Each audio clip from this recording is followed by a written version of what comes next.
particularly those in WA, has been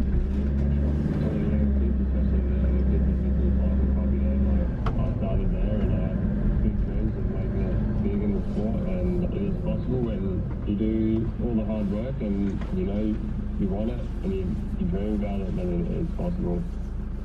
Sydney Swans forward Lance Franklin will appear before the AFL Tribunal tonight to challenge his one-match ban for striking Richmond's Trent Cotchin during the Swans match against the Tigers on Friday night. The Swans are challenging the match review officer's view that it was an intentional strike.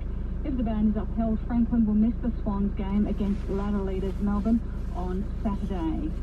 Turning to leg, and Maroons playmaker Cameron Munster says he's determined to spark a Queensland origin resurgence. The Delta Shield just won in time for you. The squad trained for the first time under new coach Billy Slater. Munster says he's determined to play his best on the big stage.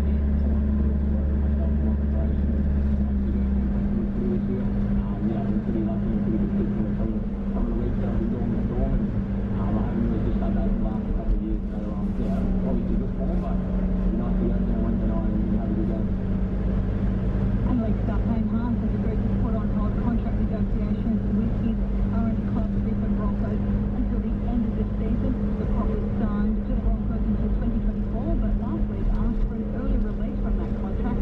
In a statement from the Broncos, Haas reassures fans will only give his best on the field and that he underestimated the public interest in his contract discussions. And finally, Cricket Australia's men's hockey team has thrashed New Zealand 8-1 in the opening match of their Trans-Tasman Hockey Series in Auckland. The Black Six had not beaten the Kookaburras since 2016 and were first to score, but it was one-way traffic after that. Nathan Ephraim's recording a hat-trick and Blake Govers grabbing 2 goals, including his 100th for Australia. Okay, now that's good and that's exciting, but how did you rate the tennis? Oh my God, that's all that matters today. It was just fantastic. It was, it's really hard. You kind of sort of know that because everyone wants Rafa's to win, including myself, but considering what Rafa's gone through injury-wise, I think it's just been such a psychological boost that he went on to win the Australian Open and get that record 21st Grand Slam, and now he's potentially going to get a record 22nd Grand Slam. It's unbelievable. And not many people would have backed the goal, would they, going into this with the injury? It's a hard one. He's been such a sentimental favourite. I mean, he's won the French Open 13 times. It's his favourite surface. So if he's going to win another Grand Slam, it's going to be the French Open. But he's beginning, out of the two, Novak Djokovic looks better. I know it's a pretty, pure old way of looking at it, but Novak Djokovic looks younger and fitter, and Nadal's beginning to look freaky, would you not say? Clearly, he did not see my previous segment on the performance mindset. Champions are not born. They're just, it's the mindset that develops. And I think Rafa really had that. Okay, so it's not what's on the outside, it's what's on the inside that counts. Really. Thanks very much for the sport for you this morning on ABC News Radio. Let's change gear and do the finance because the markets have opened. Joining us to look at what's going on, ABC's business editor Ian Ringwood. Good morning to you, Ian. Good morning, Chris. How are you going? Very well. How have the local markets opened today? Look, up around about a 30%, so clawing back some of that those losses from yesterday. We had up around about 1% down yesterday, so not a lot of direction out of Wall Street overnight. It was struggled really to find any kind of direction. It finished down around about 0.7%, and the tech stocks actually down up a little better. But look, there's a lot of conflicting events out there in the global economy right now, and one of the big ones, of course, is this surge in commodity prices, which has taken off anew, and this is following Russia's decision to cut off gas to 2 Danish companies, Ørsted and Shell Energy, for failing to pay in rubles. Now, I won't go into all the details about that, but the Russian government actually insisted that everybody pay for Russian commodities in rubles as a way to boost the currency. Both those companies decided not to do that.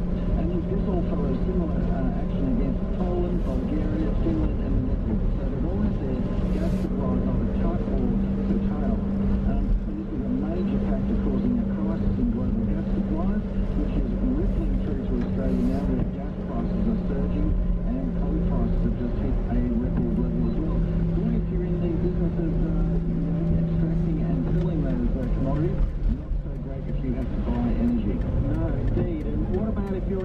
status of owning a property here in Australia. What's the score there? Well, we've just seen the first national decline in almost 2 years, 20 months in fact. Across the country, prices have dropped by 0.1%. So, you know, that's not a huge drop yet. That was in May. And look, it's been led by, you know, the reasonably sharp falls in both Sydney and Melbourne, which were the two markets, of course, that led the charge during the boom. Sydney was down 1% and Melbourne down 0.7% for the month. And interestingly, the last time we had a significant fall in property prices, we're talking 2017-18, it took around 15 months for Sydney prices to actually, the falls to accelerate to 1% a month. This time it's only taken around 3 to 4 months. Now look, elsewhere there were small gains in Brisbane, Perth and Hobart, and reasonable gains in Darwin and very strong gains in Adelaide, which was up 1.8%. The regions also advanced. So clearly the rise in interest rates last month and expectations of a series of rate hikes this year has dampened enthusiasm in the two biggest capital cities, and that's what's dragging national prices down. Okay, we've only got 30 seconds, but the GDP figures are out late. What are you expecting? Look, they were destined, or you know, thought to be a very weak read this time around for the quarter. 0.1%. That's been significantly upgraded after some data came out yesterday. A lot of people thinking 0.6, 0.7%, and it's really a lot of it to do with government spending, particularly in the health sector. So we'll see what happens in an hour. Yeah, we will indeed. A lot to get through. Ian, thanks so much for your time. Thanks, Chris. Ian Verrider, the ABC's business editor. Those GDP figures, as you say, coming out, not yet, in an hour's time. We'll bring you the details on those. Right now for Australia, it is cold, unless you're in Darwin or Brisbane. That is the main story of the day. We're going to be talking about the weather a little later. Victoria and New South Wales are in windy conditions and low temperatures, possibly snow as well.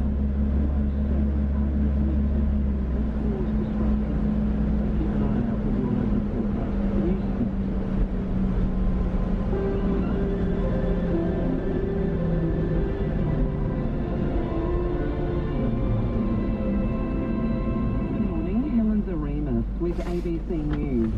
The federal aged care minister says the government will dedicate funding to reform the industry. The member for the Brisbane seat of Lily, Annika Wells, has been named the Minister for Aged Care and Sport. Ms Wells says she is committed to delivering on promises made through the election campaign. 35 registered nurses on site 24/7. It's astonishing to me that that doesn't already happen. So we need to get that happening. We need to give a pay rise to all care workers. That means now putting together a submission to the Fair Work Commission, and Prime Minister Anthony Albanese's new ministry is being sworn in. It's happening at a ceremony at Government House in Canberra. The number of people abandoning emergency medical care before they've even been seen has doubled in Victoria, with doctors warning it could get worse. Bridget Rollison reports. 3 doctors from 3 different hospitals have told the ABC the number of people leaving overcrowded emergency departments without getting treatment has increased to nearly 20% because the wait times are so long. Nan Miles waited 16 hours at the Austin Hospital last weekend for a staph infection in his foot. Doctors say hospitals are at capacity with not enough staff or beds. The state government says its data shows only 6.7% of people left emergency departments without getting treatment in April. New laws are now in force in New South Wales requiring couples to actively seek sexual consent. Under the new affirmative consent laws, a person needs to do or say something to seek consent from their partner, or their partner must do or say something to show consent. It means a person can't consent if they're intoxicated, unconscious, or coerced. And that means that silence cannot be assumed to be consent. The New South Wales Attorney General Mark Speakman says the new laws reinforce the principle consent cannot be presumed. The New South Wales State Emergency Service says it's responded to more than 1,400 calls for help because of widespread destructive winds. It says gusts of up to 100 kilometres an hour are lashing some parts of the state, including the Hunter, lower mid-north coast and the Illawarra. SES spokesman Adam Jones says people need to take extra care. There's quite a few jobs of roof damage or building damage with debris, but we are asking the community to make sure they tie anything down. The big tip is with trampolines to flip them upside down, and again, don't take your car under trees. Another 2 Russian soldiers have been sent to jail after being convicted of war crimes in Ukraine. More from Europe correspondent Nick Dole. This is the second war crimes verdict since the invasion began. The first resulted in a life sentence. In this case, Alexander Bobikin and Alexander Ivanov were given 11.5 years each. They were part of an artillery unit that struck an education facility near Kharkiv. The court was told there were no casualties, but the men were captured when they crossed from Russia into Ukraine to continue their attack. Ukraine's Prosecutor General says 600 war crime suspects have been identified. The International Criminal Court has sent a team of more than 40 people to Ukraine to investigate. Nick Dole, ABC News. Residents of China's biggest city, Shanghai, are emerging from the world's strictest COVID lockdown today. Is East Asia correspondent Bill Birtles. Most, but not all, of Shanghai's 25 million residents are being set free. Some buildings with more recent COVID cases remain under lockdown, but authorities say the number of new daily cases is down to a few dozen, and all in quarantine zones. With close to 30,000 cases a day at its peak, Shanghai's outbreak could have ended China's zero-tolerance approach. Instead, the government mobilised Trying to make amends after accusations of sexual abuse that led to a legal settlement. Earlier this year, the 62-year-old woman paid an undisclosed sum to Virginia Dupre, who accused him of abusing her 2 decades ago when she was 17. The police has not admitted to any wrongdoing. The Archbishop of Canterbury, Justin Welby, urged forgiveness, saying the Queen was entitled to have been accompanied by the Druid memorial service for Prince Philip in March. ABC News.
Temperatures, snow and windy conditions, and it's likely to bring disruption to many areas. You need to have a look at your local forecast.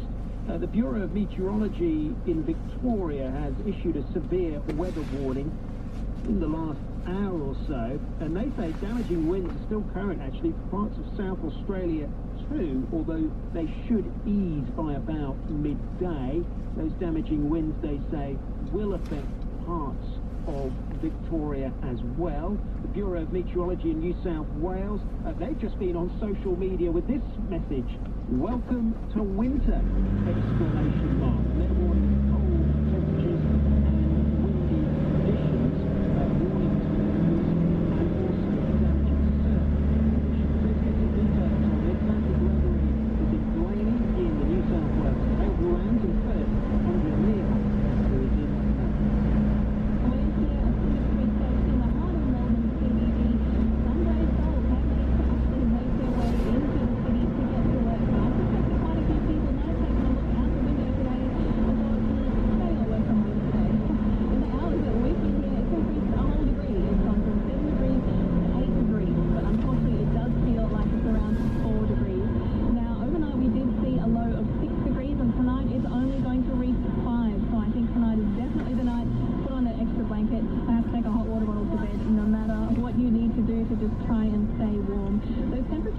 to get out of the low teens either all the way through to next Monday when it's only going to reach 11 degrees. Now, of course, that is due to the cold front that's been pushing across the state, bringing rain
freezing, but the feels like temperature is -10. So most people are staying inside, rugged up next to a fireplace. There's places like Get Home, which is near near Lithgow, where they have ankle-deep snow apparently. People haven't been able to get to work because the Great Western Highway, which is the major link between Western New South Wales and Sydney itself, is shut. That's just because the road conditions there are awful. Too much snow, too much ice on the road, and there was a two-truck crash there. So those are the kind of conditions we're feeling. It's definitely freezing, and on Stowatch right across the region. There are some parts of the region that have avoided this icy blast, but the real kicker is that cold wind. So there's a severe wind warning in place where it's up on and east of the ranges, where there could be winds up to 70 kilometres an hour, and that severe wind warning is in place. It's causing most concern across the Illawarra, Hunter and mid-north coast. So that's the real wind chill factor that we're experiencing. On top of this, snow. Yeah, some of that vision from overnight of the snow coming down is really incredible. So how long are these conditions likely to last, Nancy? Well, everyone's got to lap it all up today because it's really just going to be today. There's a potential of more snow as the day goes on, particularly in those higher elevation areas, so around the 900, 1,000 metre mark. But the cold front, this cold icy blast, is meant to move through tomorrow. Tomorrow we could wake up pretty much to just a bit of frost. There'll still be cold temperatures, and then the rain will kick in as we hit Friday. So yeah, it's really time to lap it up. But the focus really today is on just remaining safe in these conditions. The State Emergency Service has responded to more than 100 calls over the past 24 hours, mostly to do with fallen trees. But yeah, the warning is there's lots of black ice on the road, and the temperatures should reach maybe around 8 degrees as we hit into Friday. So that's fairly warm for a place like Orange compared to now. Xanthi Gregory reporting there from Blarney in the New South Wales tablelands. Just looking at the temperatures around the capital cities, just 9 in Melbourne right now, 12 in Sydney, 5 in Canberra, 10 in Hobart and 11 in Adelaide. Perth is chilly too, just 6 there as we speak. With this cold weather around, you might be tempted to turn up the heat. But then you'll ask yourself, how much is that going to cost me? Power prices rise, lots of controls shop around to get the best deal. That might be a little bit difficult. Smaller companies are warning there could be less competition because that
that it will send Ukraine a small number of high-tech, medium-range rocket systems.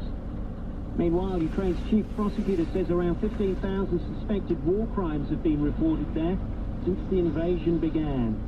Anthony Albanese's ministers are being sworn in Canberra. The ceremony has just been completed. There are a record number of women and Australia's first Muslim federal ministers. And Australian home prices have fallen nationally for the first time in at least 20 months, according to two leading monthly indices.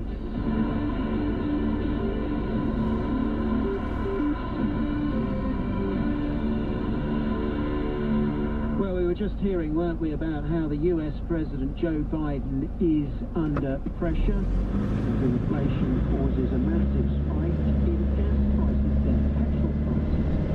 Other leaders under pressure now. Boris Johnson, UK Prime Minister, is under pressure to resign after flouting lockdown rules, after his own standards advisor says there is a legitimate question over whether he broke the ministerial code after getting fined for the so-called Partygate scandal. Meanwhile, the opposition Labour leaders of Keir Starmer and his deputy, Angela Rayner, have received police questionnaires as part of an inquiry into their alleged COVID rule breaking. BBC's David Wallace has the latest. So we knew that the Durham Constabulary have been investigating. We need to cast our minds back to April 2021 when this happened. There were COVID rules in place in the UK that meant people shouldn't have been gathering inside for social purposes. And we know now that the Labour leader, Sir Keir Starmer, the deputy leader of the party, Angela Rayner, gathered and had a takeaway curry and some beers. They insist while they were still working on a by-election campaign in Durham. The police originally said they weren't going to look into it. They changed and decided to investigate. We now know that questionnaires have been sent to Sir Keir Starmer and Angela Rayner, asking them to set out, no doubt, their side of the story, why they think what they did not breach the rules. Both of them have insisted they didn't breach any rules and have said if they are issued with a fixed penalty notice, a fine, found to have breached the law, they will stand down, but they still insist that's not the case. And David, an update to you on the Prime Minister Boris Johnson's affairs. Yeah, so we've had a slightly complicated story here. Lord Geitz, the independent advisor of Minister's Interest, has published his annual report. And in it he talks about the ministerial code, the code of conduct ministers should follow. And he talks about the Prime Minister's own fines he got for breaching COVID rules.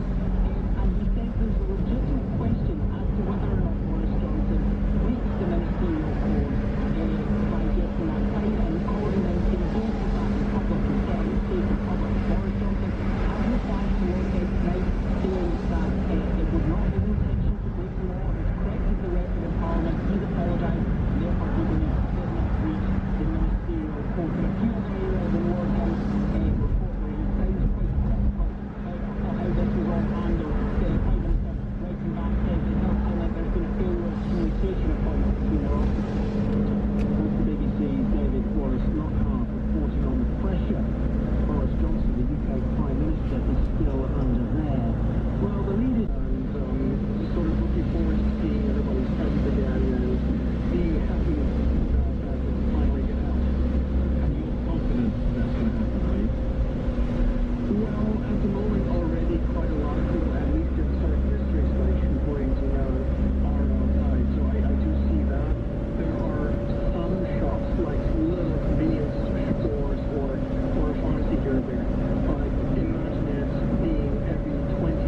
Peterson Krause, a German documentary maker, who's in Shanghai as it begins to reopen after being in lockdown for the last 2 months.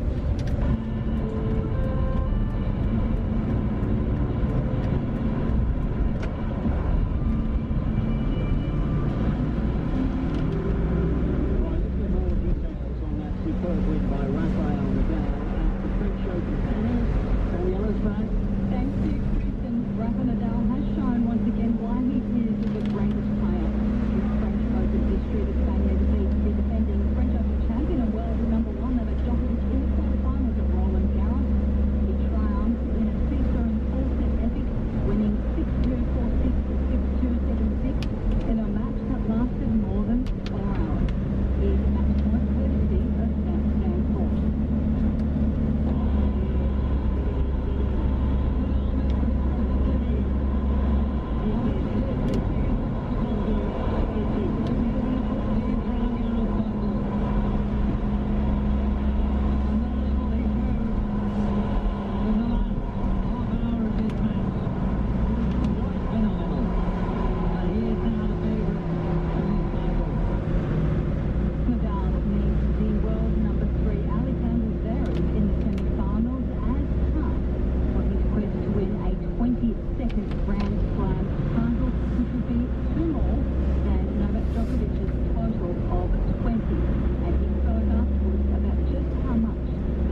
includes two Muslim MPs, Anna Lee and Ed Cookie.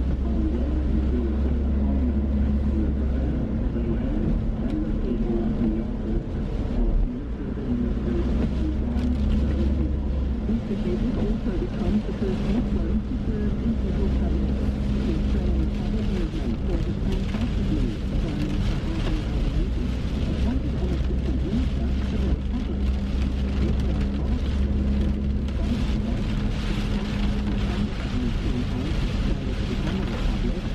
but because of the Australian Republic movement towards its silence, the decision was the national place was to put on from referendum.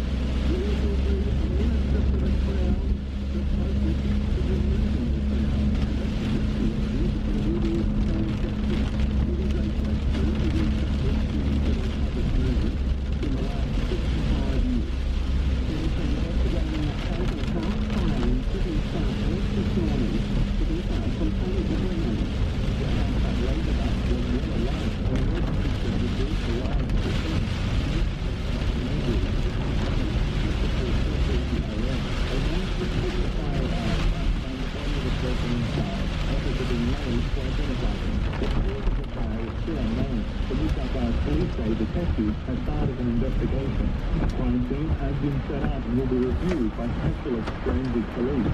A report will also be prepared for the coroner. CCTV footage of a fatal one-punch attack has been re-released as Melbourne police offer $1 million reward for information to solve the 15-year-old cold case.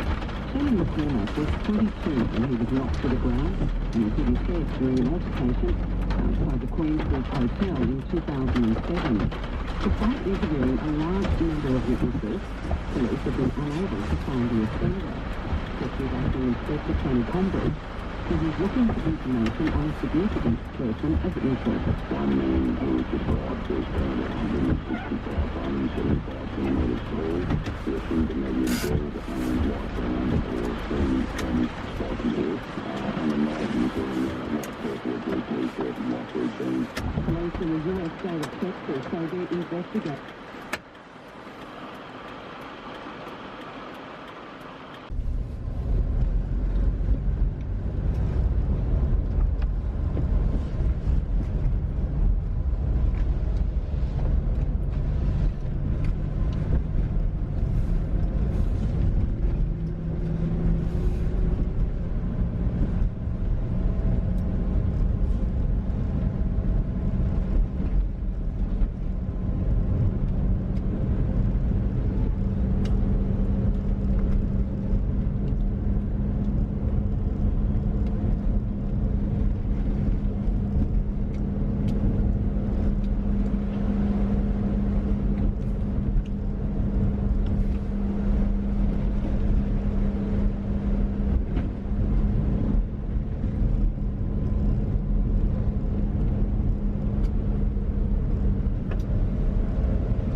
population being seen has doubled in the past year, with wait times blow out.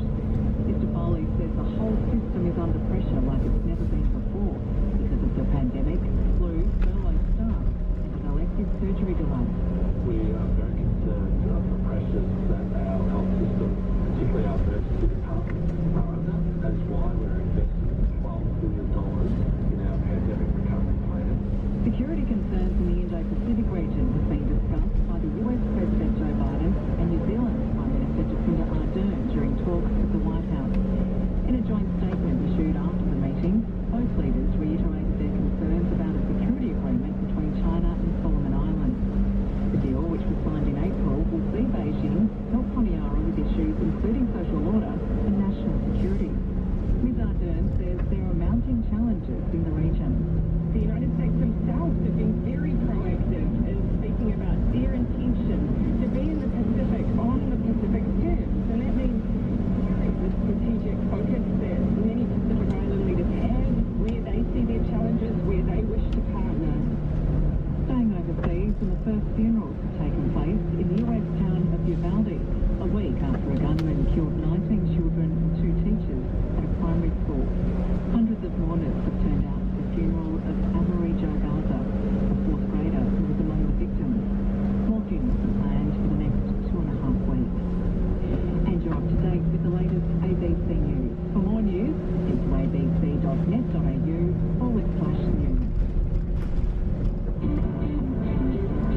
You're listening to ABC News Radio. Good afternoon, Laura Chillingurian here with you on this Wednesday, the 1st of June.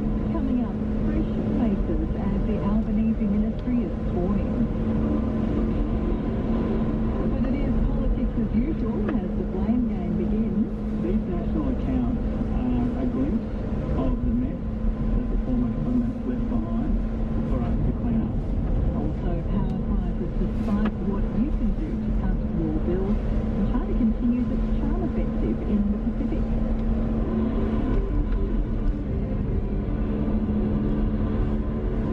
Plenty to come on the program, but first, the Governor-General has sworn in the Labor government's new front bench, with a record number of women taking up senior ministerial roles. As far as new governments go, it's a highly experienced team from a diverse range of backgrounds, as political reporter David Lipson explains. The most obvious thing is that there's a lot of women on the front bench, not just on the front bench, but in senior positions on the front bench too. 10 out of the 23 cabinet positions are women. That is a record number, and compares to 8 women on Scott Morrison's, inside Scott Morrison's cabinet. And you may remember as well, going back a few years, just 1 woman in Tony Abbott's first cabinet. There's also the highest representation of women in Australian federal political history in the ministry, and also the full front bench too. That includes the outer ministry, 19 women in total. I think the other thing worth noting, you mentioned this too, is that it is an experienced team, despite the criticisms from Scott Morrison during the campaign that this was a team that wasn't ready to govern.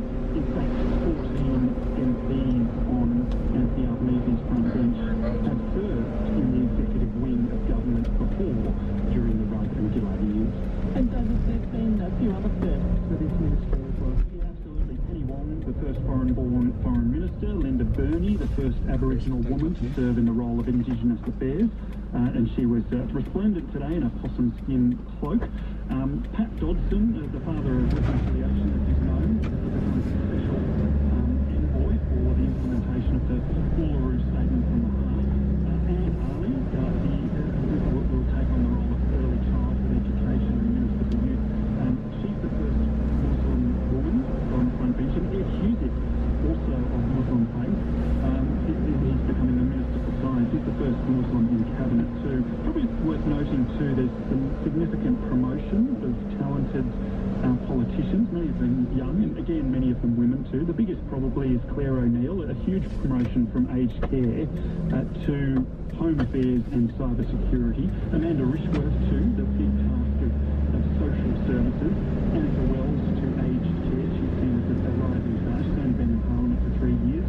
And Christy McBain as Regional Development Minister, a big promotion for someone who's only been in Parliament for 2 years. So what's the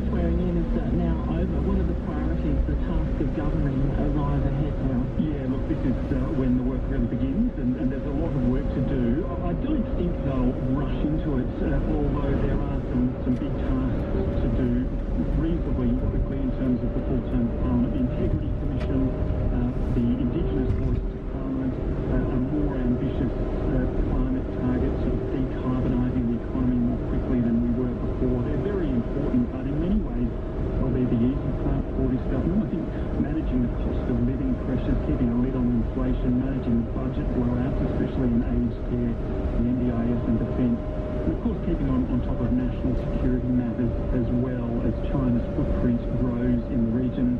They're the much more difficult, longer term and I guess politically fraught tasks for this new government. David Lipson there with Alex Zara. Well, the Federal Treasurer Jim Chalmers says the forecast for the nation's accounts is worse than the new government had first anticipated, describing the budget as a mess. The Australian economy grew 0.8% in the March quarter and 3.3% over the past year. Although the figures exceeded economists' expectations, Mr Chalmers says the numbers don't tell the full picture. What we see in the March national accounts is a weaker set of figures than our predecessors and the Treasury anticipated at budget time and at the time of the pre-election update.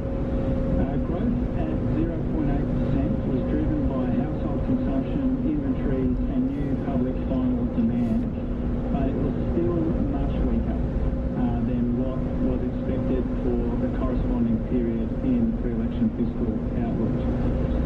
Consumption, dwelling investment, new business investment, exports and nominal GDP were all weaker in the March quarter than was anticipated by our predecessors in the budget and then by the departments at PIFO. These national accounts are a glimpse of the mess that the former government left behind for us to clean up.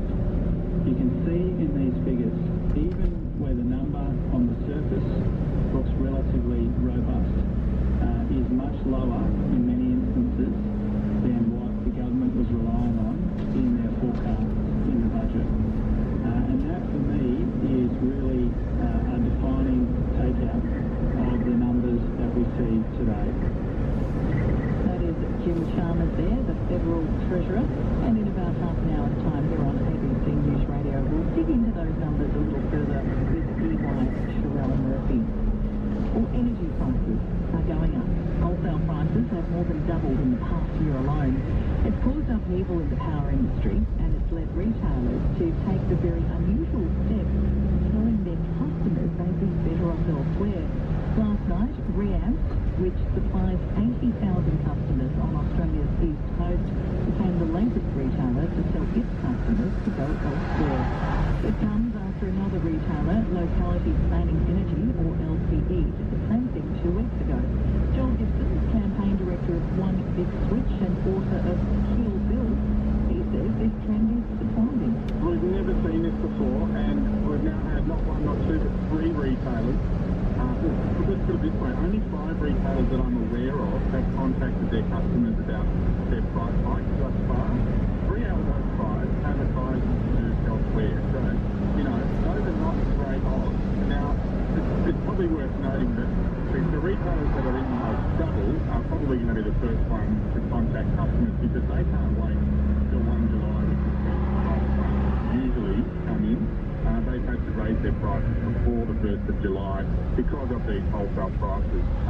We're still to hear from the big guys, the big retailers and the medium-sized retailers. 80% probably of households still don't know what's happening with their energy bill after July. I expect we're all going to get a price rise, and it's really just a question of how big it's going to be and how many of these smaller retailers end up having to tell their customers to go elsewhere and maybe even go out of business. I was wondering if it's a genuine, piece of information, or if it's encouraging the behaviour of shopping around, which may ultimately come back. Also owns electricity networks. It differs from state to state. They've been privatised, the networks, for example, and the power stations. So you absolutely, in Queensland, the state government has a lot more responsibility for this than other state governments do because they own 2 pieces of the public power stations and they own some of the power stations and they own some of the power stations and they own the electricity network. And then you've got the retailers of the 4 pieces of that public. It's almost like it's flipped on its head. What's really driving up prices now is black coal and gas that both skyrocketed over the past year. And we still get 60% of our household energy from fossil fuels. And because those 2 in particular, and there's a lot of black coal in Queensland obviously, and a lot of gas, those 2 have skyrocketed targeted by a triple or by times 6, that's flowing through to household bills. And maybe what we'll see over coming weeks, it remains to be seen, is maybe those retailers that have more investment in renewable generation, maybe their price rises will be slightly lower than the ones that are very heavily invested in black coal and gas. In the meantime, all the customer can do is shop around for what's available at the time, I suppose.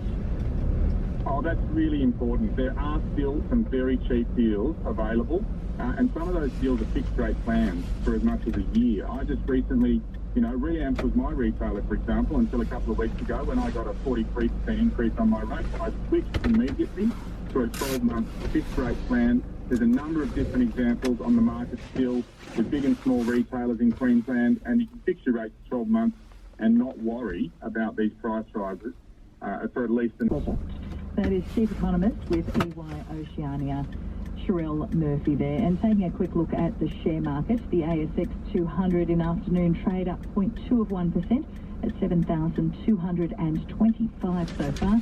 The Australian dollar slightly weaker at 71.6 US cents.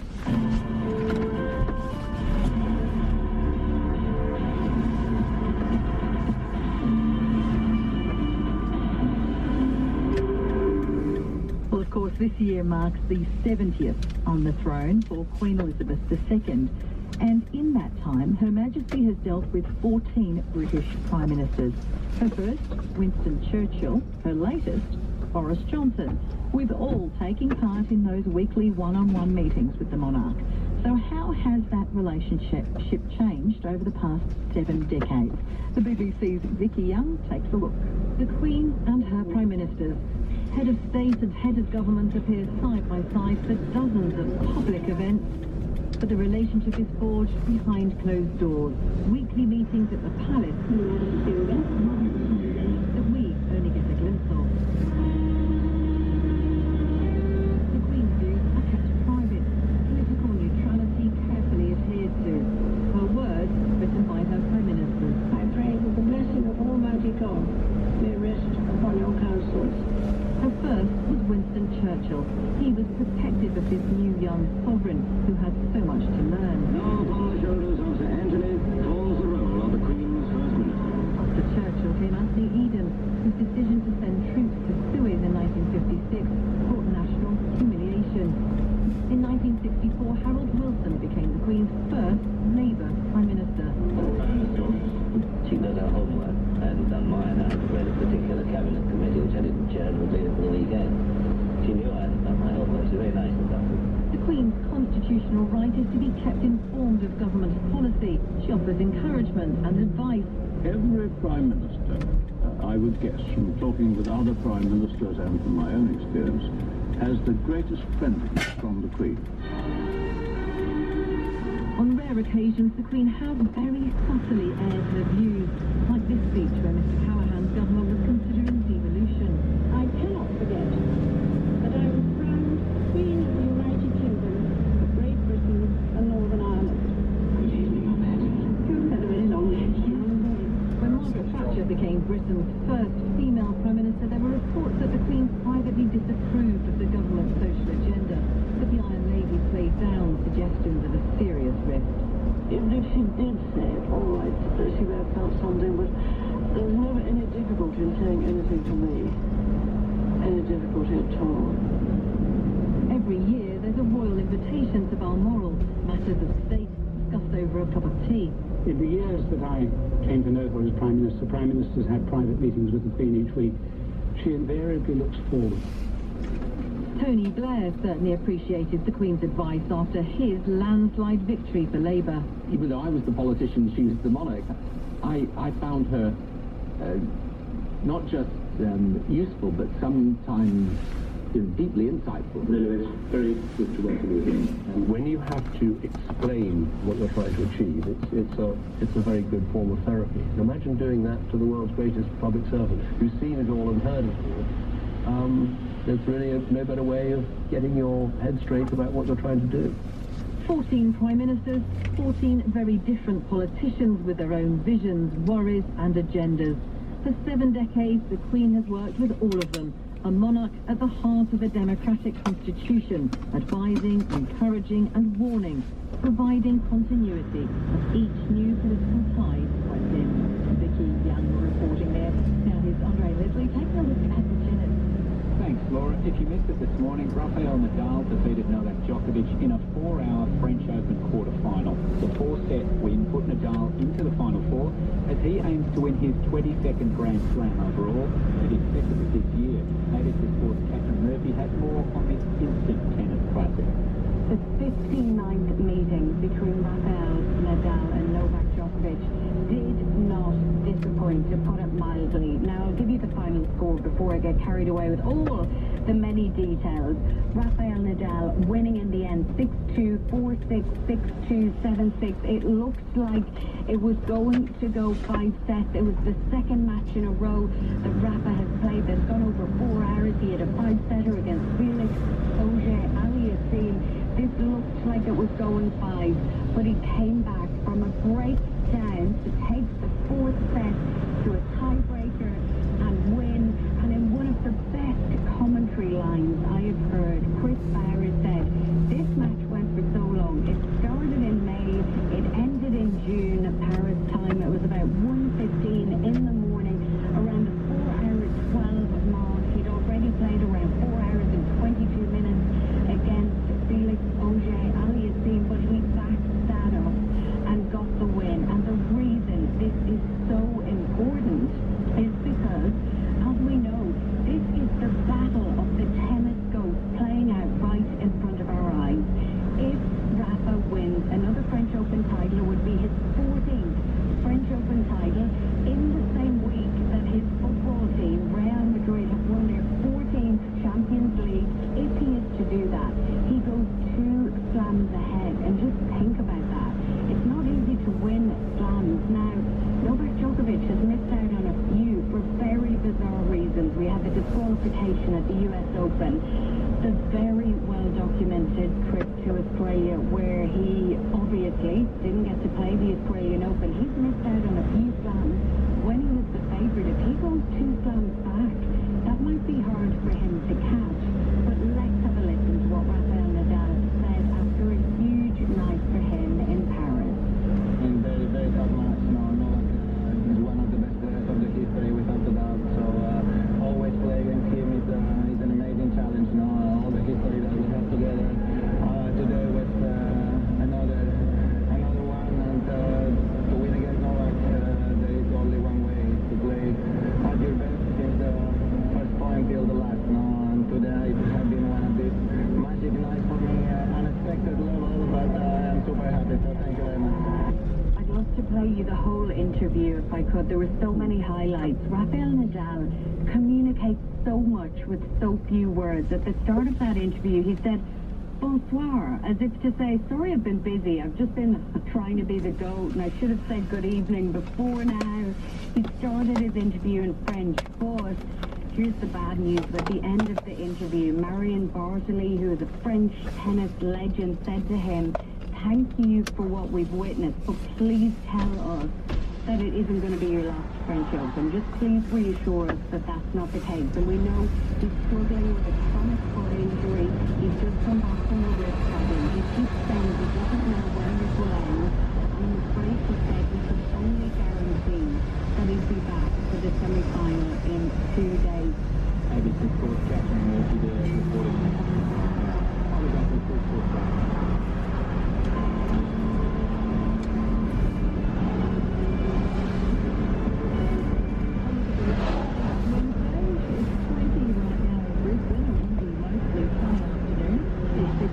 Windy and sunny in Sydney right now. Currently in Canberra, it's 8 degrees and partly cloudy. 11 in Melbourne at the moment. Showers easing, wind easing as well. In Hobart, currently 10, a shower or 2 this afternoon. Cloudy and 13 in Adelaide right now. In Perth, it's 19 degrees and partly cloudy. That is your maximum for the day. And it's 32 right now in Darwin and partly cloudy. Well, we've been relatively fool-free for the past couple of COVID years, but influenza seems to be back with a vengeance. Coming up, a look at riots spreading so far by that career. It's coming up at 3 o'clock Australian Eastern Standard Time.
those markets are also losing momentum. Even the markets that are still rising in value are clearly losing steam as well. So we're generally seeing the market losing momentum across the board. The Pacific Islands Forum Secretary General Henry Puna has called on China to commit to stronger climate change action. It comes as China's Foreign Minister Wang Yi continues to push Pacific Island nations to sign a regional trade and security agreement while on a high-level tour of the region. In a statement, Mr. Puna says the Pacific wants to see international partners agree to net zero emissions by 2050. And rescue efforts to free 14 miners trapped by an explosion are continuing at a coal mine in northern Colombia. Family members have gathered for news of their loved ones.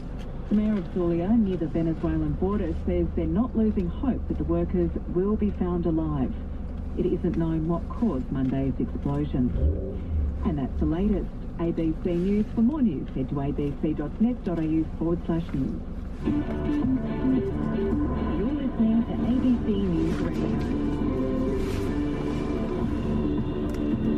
Good afternoon, Laura Chillingirian keeping you company on this Wednesday, the 1st of June.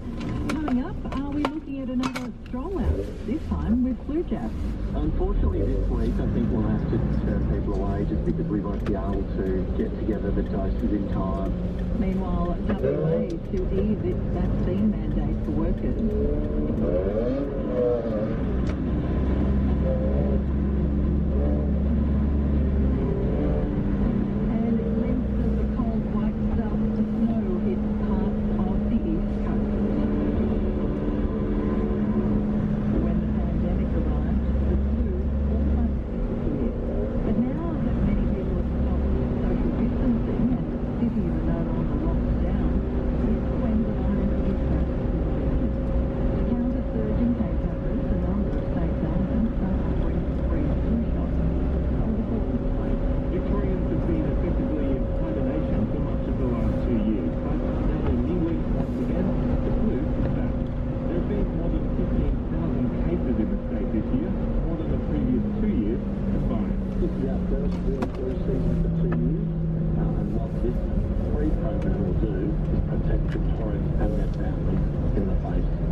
Djokovic says Rafael Nadal deserved to win after the Spanish tennis great prevails in their French Open quarterfinals in 4 sets.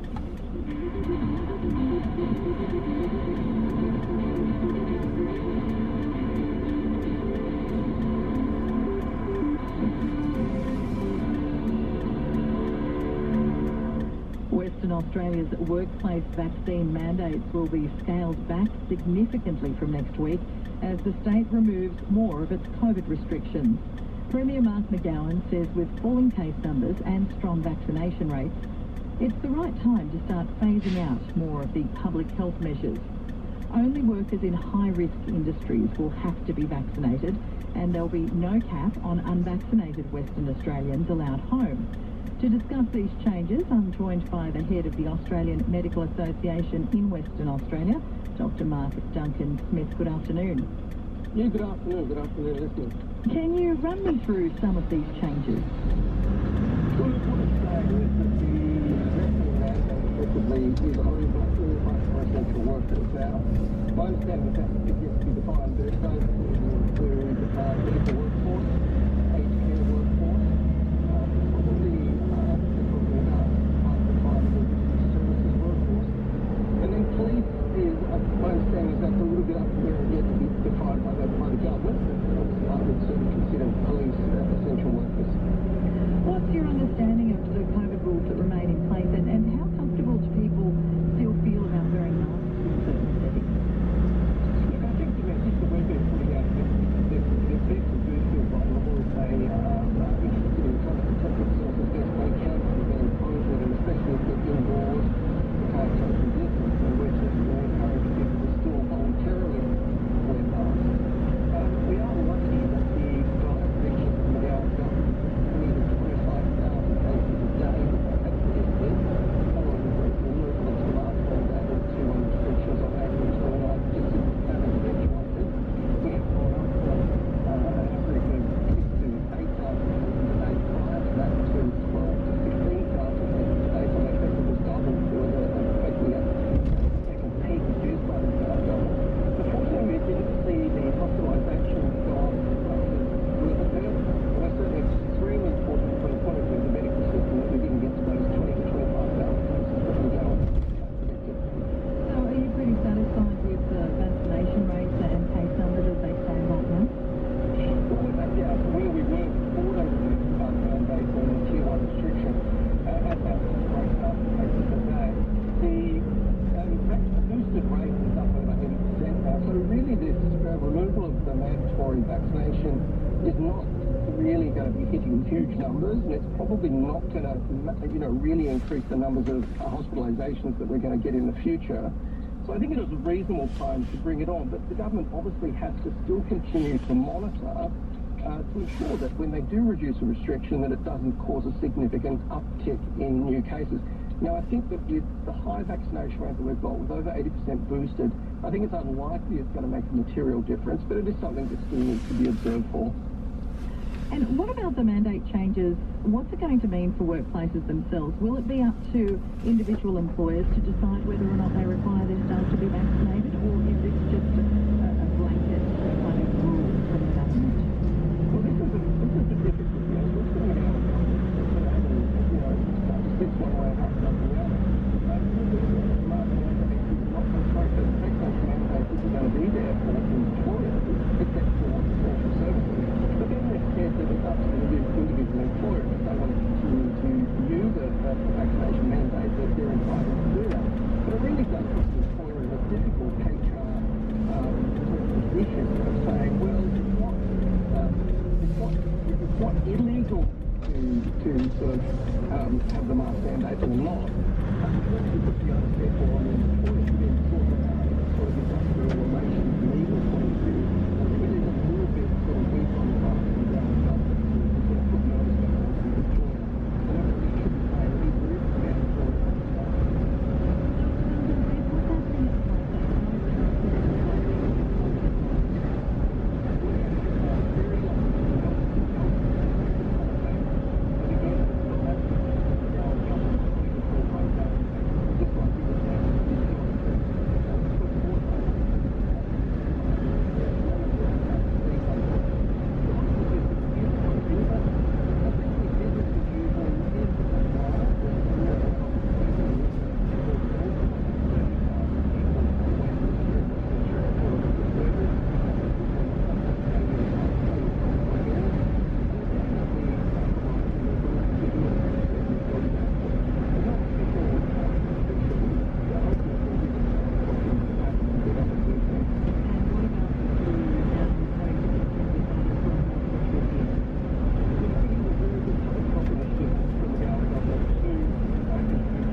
still get the full vaccine. I got mine on Monday. I'm a healthcare worker, so I have to say this is compulsory for me. It is definitely a good public health measure. We are expecting... So much. Thanks very much.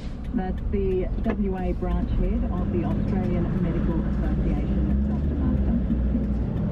Massive interest rate. 25% increase. Here's across the news that matters to you with the ABC listener. Get up to the minute local, national and world news. Live and on demand. Where the NATO officials believe In-depth investigations from ABC podcasts. Triple J's Hack, ABC News Daily, and many more. all the news that matters to you. With the ABC listener. Time to find out all the news in sport that matters with Andre Leslie. Thanks, Laura. Rugby league commentator Ray Warren has full time on his career behind the microphone. The 78-year-old announced the news just a week before what could have been his 100th State of Origin game as commentator. Warren started his career in broadcasting radio station 2LF in Young, New South Wales, before moving into television in 1974 and received an Order of Australia for his services to rugby league in 2014. To AFL now, Adam Tomlinson will replace concussed defender Stephen May at Melbourne's side to play Sydney on Saturday at the MCG. May was subbed out at the team's first loss of the season to Fremantle last week and will miss this round under concussion rules. Christian Petrarca will play after recovering from the flu. Melbourne coach Simon Goodwin says Tomlinson deserves his spot back in the team. 6 weeks of outstanding VFL footy. He's playing at a really, really high level. He's back winning one-on-one contests. He's playing at defensive systems at a really high level. And obviously with the form of May, Betty and Liam, it's been really hard to get him back into the team. Meanwhile, Sydney Swans forward Lance Franklin will appear before the AFL Tribunal tonight to challenge his line striking Richmond's Trent Cotchin. That came during the second quarter of the Swans' narrow win over the Tigers on Friday night. The Swans are challenging the match review officer's opinion that it was an intentional strike. If the ban is upheld, Franklin will miss the Swans match against Melbourne on Saturday. Tennis great Rafael Nadal has described his victory over long-time rival Novak Djokovic in the French Open quarterfinals as a night of magic. The Spaniard finished the 4-set match just past 1 a.m. Paris time after an epic contest that lasted more than 4 hours. Speaking to broadcaster Stan Sport, Nadal says Djokovic brought out his very best. To win against Novak, there is only one way, is to play at your best since the first point till the last. And today it has been one of these magic nights for me, unexpected level, but I'm super happy, so thank you very much. In the women's draw, Coco Gauff has prevailed in an All-American quarter-final to reach her first Grand Slam semi-final. The 18-year-old defeated 2018 French Open finalist Sloane Stephens 7-5, 6-2 in an hour and a half. Gauff said she had to overcome a mental challenge.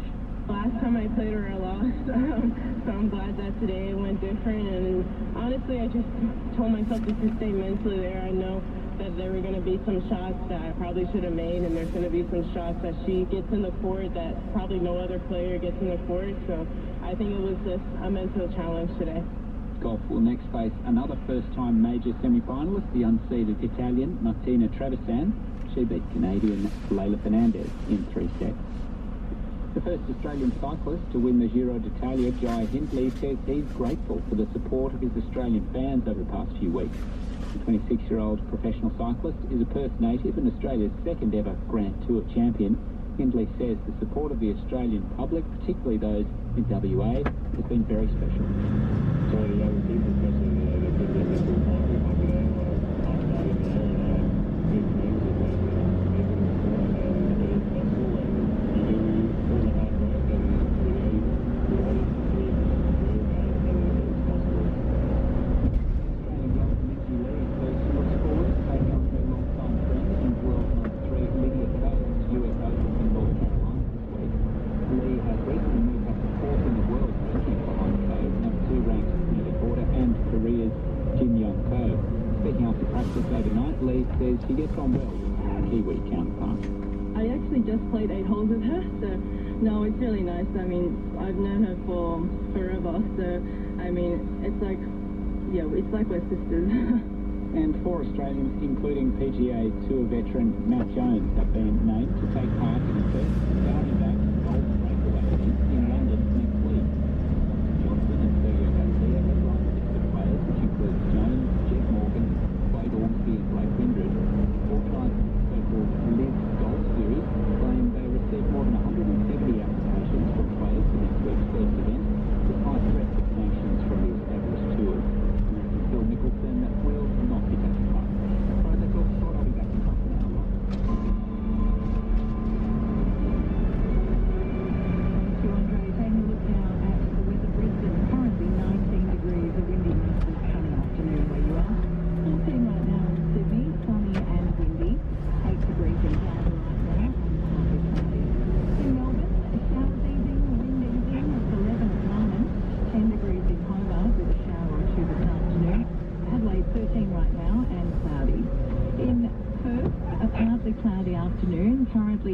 maximum of 19 degrees.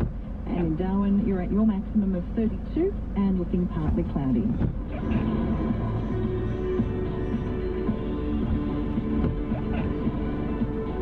The Ukrainian court has given prison sentences to 2 more Russian soldiers over war crimes as President Vladimir Putin's war on Ukraine continues. We'll take a closer look at those war crime sentences after the news here on ABC News Radio. It's now to a news update. I'll be back with you with more shortly, but right now, 3:30 Eastern Standard Time.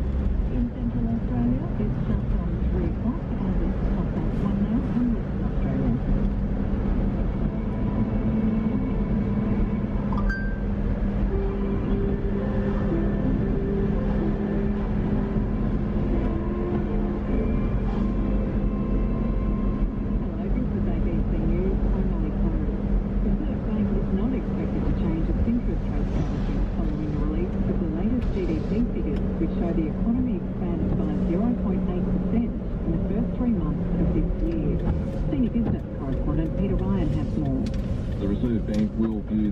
GDP outcome as history, so no impact on the rate rise strategy. Markets see the RBA's cash rate rising by 40 basis points at next week's June meeting to 0.75%, so a long way from those near zero levels, but a lot more to come. So variable interest rates are on the rise, but the banking regulator, APRA, is warning of a shock to some borrowers when low fixed-term interest rates expire and borrowers face a higher rates world. West Australian MP Anne Ali says the new Labor ministry, sworn in at Government House today, has overcome the issue of tokenism in Parliament. Dr Ali has been sworn in as the new Minister of Early Childhood Education and Youth. It makes her the first Muslim woman in federal cabinet. Dr Ali says the new government is a true representation of diversity. An incredible number of women of colour now in our Labor government. So I hope that that sends a message to them that it's not just tokenism. We don't just see them as a voting bloc. A cold snap has brought damaging winds, snow and freezing temperatures to parts of southeast Australia. New South Wales SES says it's responded to more than 1,400 calls for help. Authorities are urging people to be on alert with the conditions set to continue. Lawyers assisting an inquiry into Sydney's Star Casino have argued an elaborate scheme was used to supply overseas high rollers with gambling credit. Jake Clapham reports.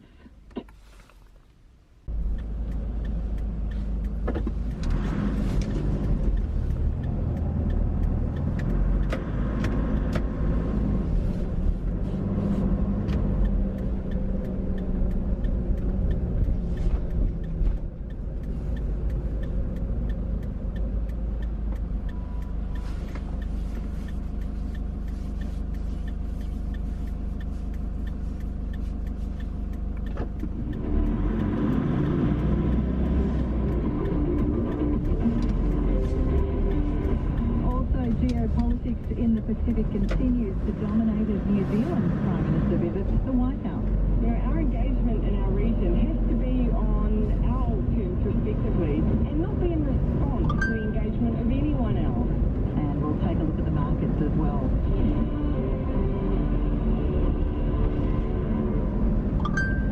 Well, Anthony Albanese's new ministry has been sworn in today at Government House, the most diverse ministry in Australian history.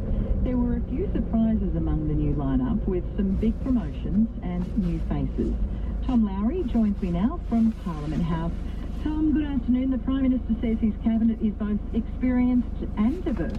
Yeah, good afternoon, Laura. The government is now properly up and running, I suppose you could say, with the new ministry sworn in. And yeah, Mr Albanese says he wants his government and wants his front bench to reflect Australia as much as possible. And this new lineup does go, some way towards that direction. There are more women that we've seen in a cabinet in history before in the federal government. The 10 of the 23 roles taken by women. That is a small step down from the latest shadow cabinet, which featured 11 women. But Mr Albanese says he does want to progress towards 50-50 representation there. We've got the first Muslim federal government ministers sworn in today as well, in Ed Husick and Anne Ali, and the first female Indigenous minister in Linda Burney. Of course, we had Ken Wyatt was the Minister for Indigenous Australians in the previous government. There's plenty of experience on this new front bench too. There's a really surprisingly large number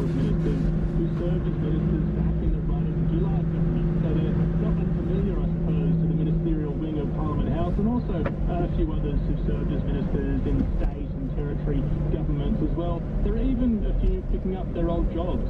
Mark Dreyfus, the new Attorney General, was the Attorney General for a period back under the Gillard government, and Brendan O'Connor, the Skills Minister, was the Skills Minister less than 10 years ago as well. So I suppose moving back into the old office in some sense. Indeed. Can you talk me through some of the major changes? Yeah, so there are actually quite surprising number of big changes among this new lineup. One that was perhaps most surprising and quite significant is Richard Marles. He's going from the employment and skills portfolio out of the shadow responsibility. He's instead moved into being the defence minister, and that had been sort of widely flagged. He had served as the shadow defence minister before, has long held an interest, and it's a very significant national security portfolio. And as deputy leader, he gets to pick his portfolio as well. The other big winners were Claire O'Neill, who's moving into the Home Affairs portfolio, and Don Farrell, the Labor senator, is picking up the trade portfolio. Jason Clare, who had a pretty big profile during the election campaign as campaign spokesman, is going to be the education minister, leaving behind the housing responsibilities he had beforehand. Tanya Plibersek, who was the education minister, is going to move into the environment portfolio. That is perhaps one of the most surprising changes, just because Tanya Plibersek, a very senior, Labor Party figure, has had that education responsibility for such a long time. So to see her not taking that up, moving into, Labor now being in government, is quite a bit of a surprise. Julie Collins is going to become the housing minister, and that's going to move into cabinet. Mr Albanese says anyone that's followed his career would know he has an interest in housing. And Murray Watt, the Labor senator from Queensland, is going to move into cabinet as well as the agriculture minister. The government sort of, got straight down to work, really. There was a full ministerial meeting this afternoon. Anthony Albanese briefly addressed the ministry, the new ministry, while the cameras were still in the room. Telling his new ministers, let's not waste any time, let's get straight down to work and make sure we're here for much more than 3 years. Here's a bit of what he had to say. It is indeed great to be back in this room. It's a privilege to be here.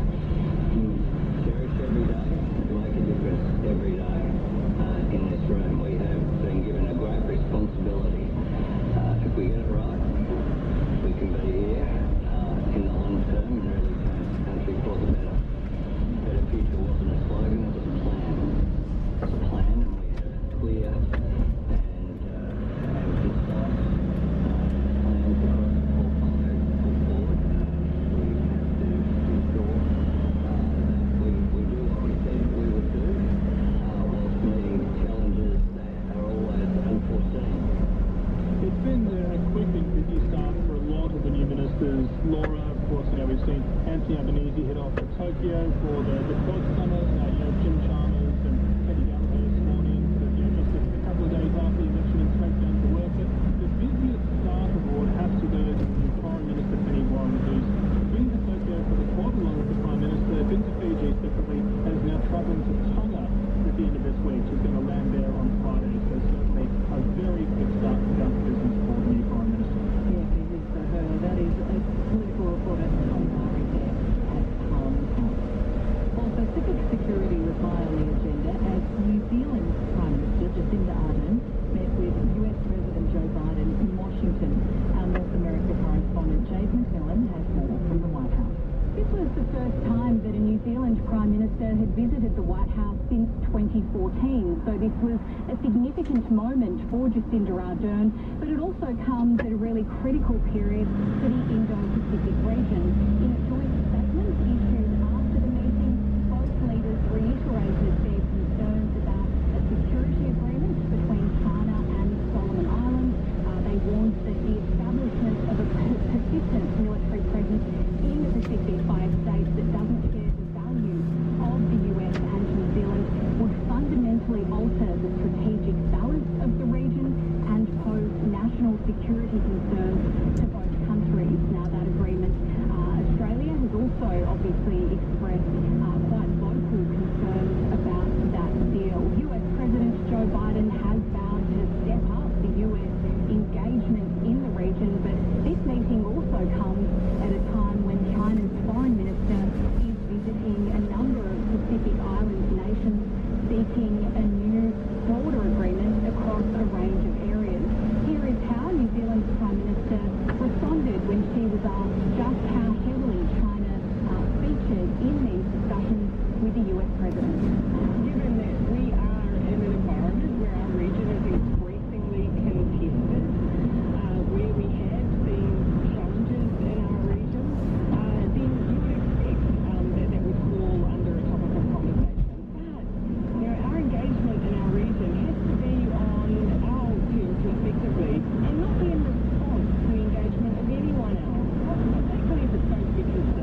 people coming forward now and saying, actually, this has happened to me? Because obviously that's where you get more reliable figures, but you can see jumps. Yeah, I think that's a great question. That's something that we definitely hope to support and encourage through our work out in the community. But there's a generational divide that we see.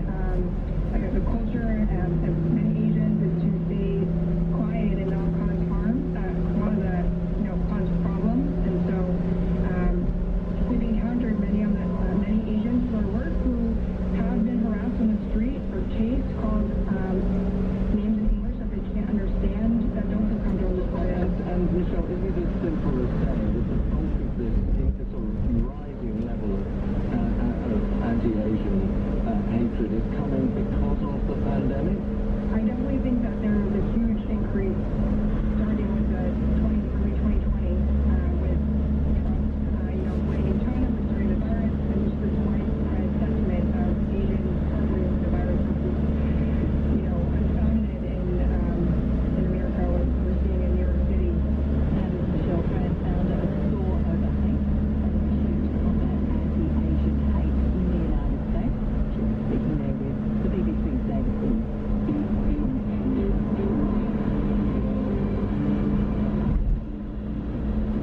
Laura Chillingarian here with you on ABC News Radio. The headlines. The Australian economy grew 0.8% in the March quarter and 3.3% over the past 12 months. That's according to official GDP figures from the Australian Bureau of Statistics. From next week, Western Australia will drop many of its workplace vaccine mandates as part of the state's latest relaxation of COVID rules.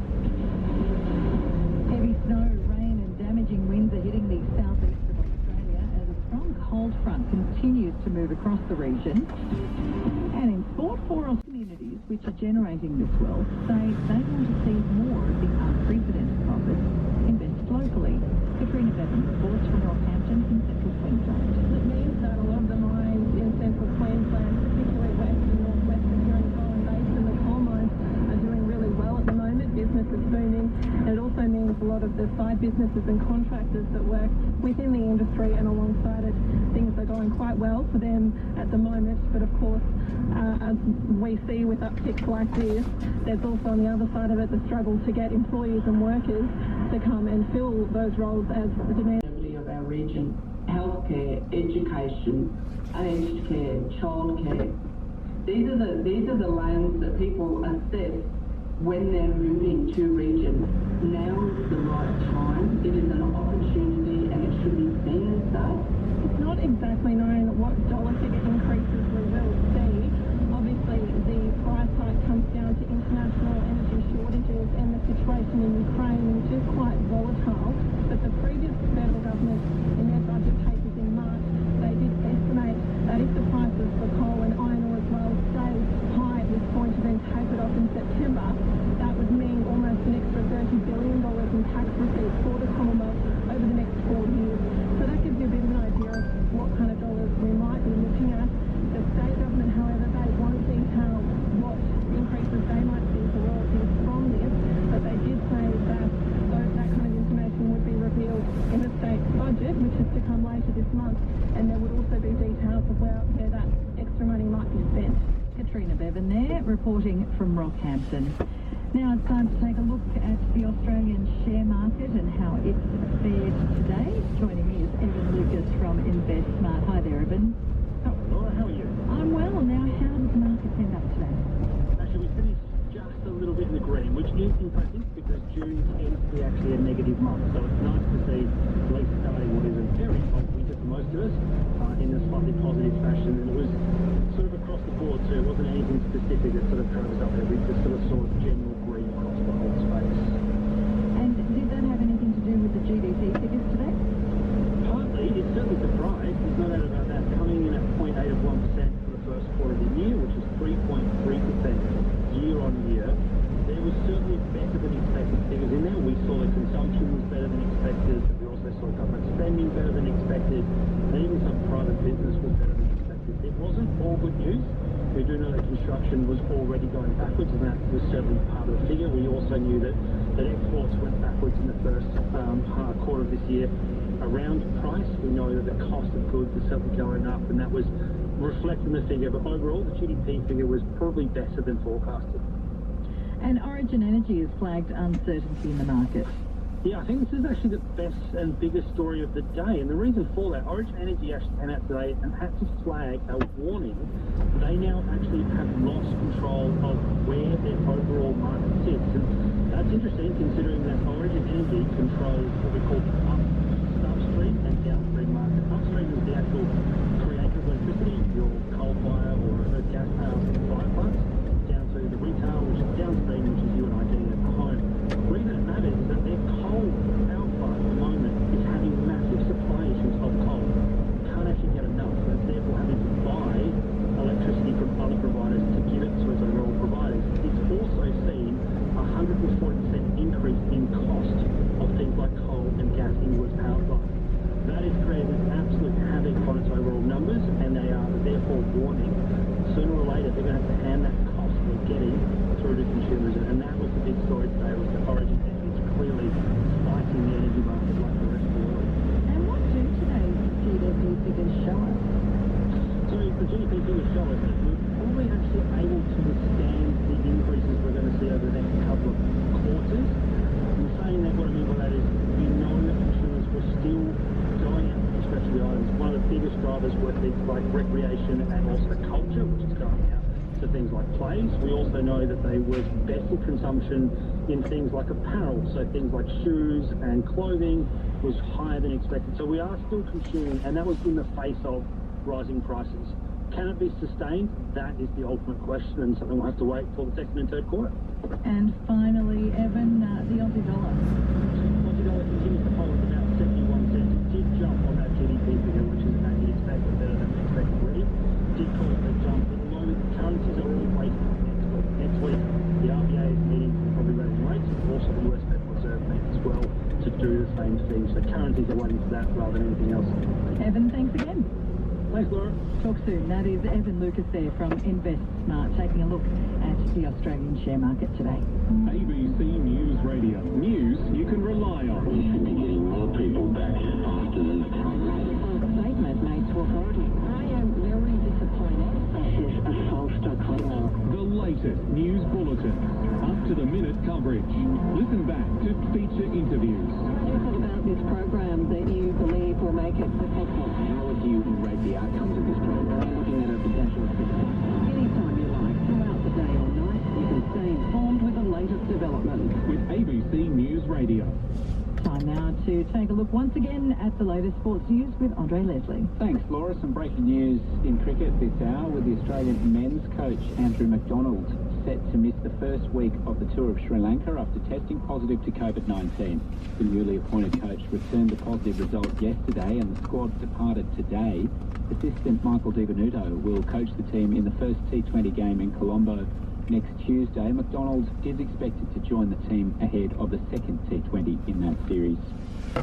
To tennis, and Rafael Nadal has beaten Novak Djokovic in an epic French Open quarter-final this morning to get through to the final four at Roland Garros.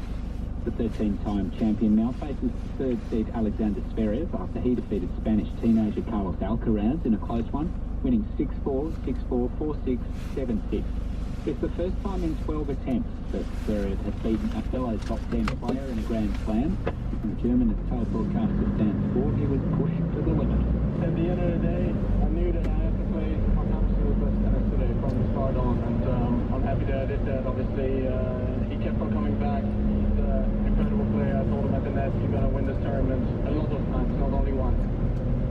To AFL news now, and in Adam Tomlinson will return to Melbourne's back line for the Demons game against Sydney on Saturday. That's just been confirmed today. He'll be replacing absent defender Stephen May. May was subbed out of the Demons' first loss of the season to Fremantle last week and will miss this round under concussion rules. Christian Petrarca is back to health after a case of the flu and will play against the Swans. The Demons will be sweating on the result of tonight's challenge by Sydney to overturn Lance Franklin's one-match striking ban at the tribunal. In Rugby League, star Payne Haas has agreed to put on hold contract negotiations with his current club, the Brisbane Broncos, until the end of the season.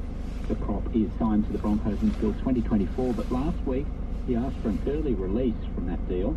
In a statement from the Broncos today, Half reassures fans he'll only give his best on the field and says he underestimated the public interest in his contract discussions. To action on the court, and in basketball, the Australian women's team has lost in a thrilling series-deciding match to Japan in Newcastle last night. With their three-game series of friendlies locked at one game apiece, Japan stole victory in the end, 69-67 in the decider. Sarah Blitzarves finished with 15 points, 7 rebounds and 3 assists for the Opals, while Kayla George picked up 14 points. In golf, the US Open Women's Major starts this week in North Carolina, promising a record $13.9 million in prize money. The purse is almost doubled this year, and the winner will earn $2.5 million. Australian world number 4, Minjee Lee, says the players earn every cent. We're always talking about prize increases and, anything that elevates the women's game even higher. Just for the prize money to go up each year, I think it's just a huge step in the right direction. Australia's men's hockey team has thrashed New Zealand 8 goals to 1 in the opening match of their Trans-Tasman Hockey Series in Auckland.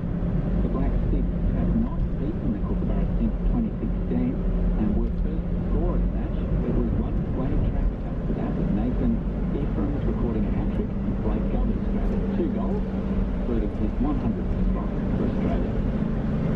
And in Formula 1, Mexican driver Sergio Perez has signed a contract extension, keeping him at Red Bull until the end of 2024.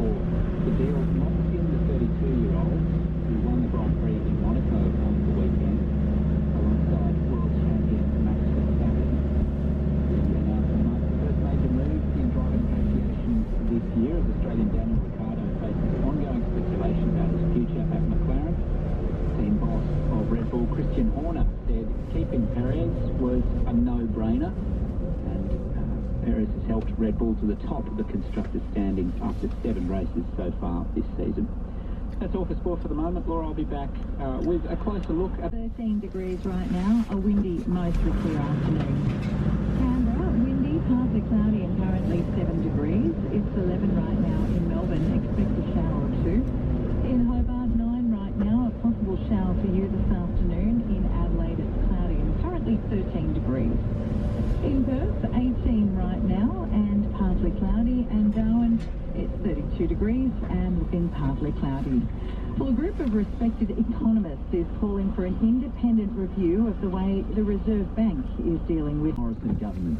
Dr. Katie Allen, who's been a Liberal member since 2019, has conceded defeat today for Labor's Dr. Michelle Santana-Raja. Dr. Allen says the coalition paid a heavy price, focusing on personalities, policies, and Mr. Dutton won't make the same mistake. I'm very optimistic our party will bring out reforms and embrace the fact that policy has to drive our agenda, and I believe Peter will learn those lessons and move forward, and he's already taking his actions very clearly to the point about what policies he stands for.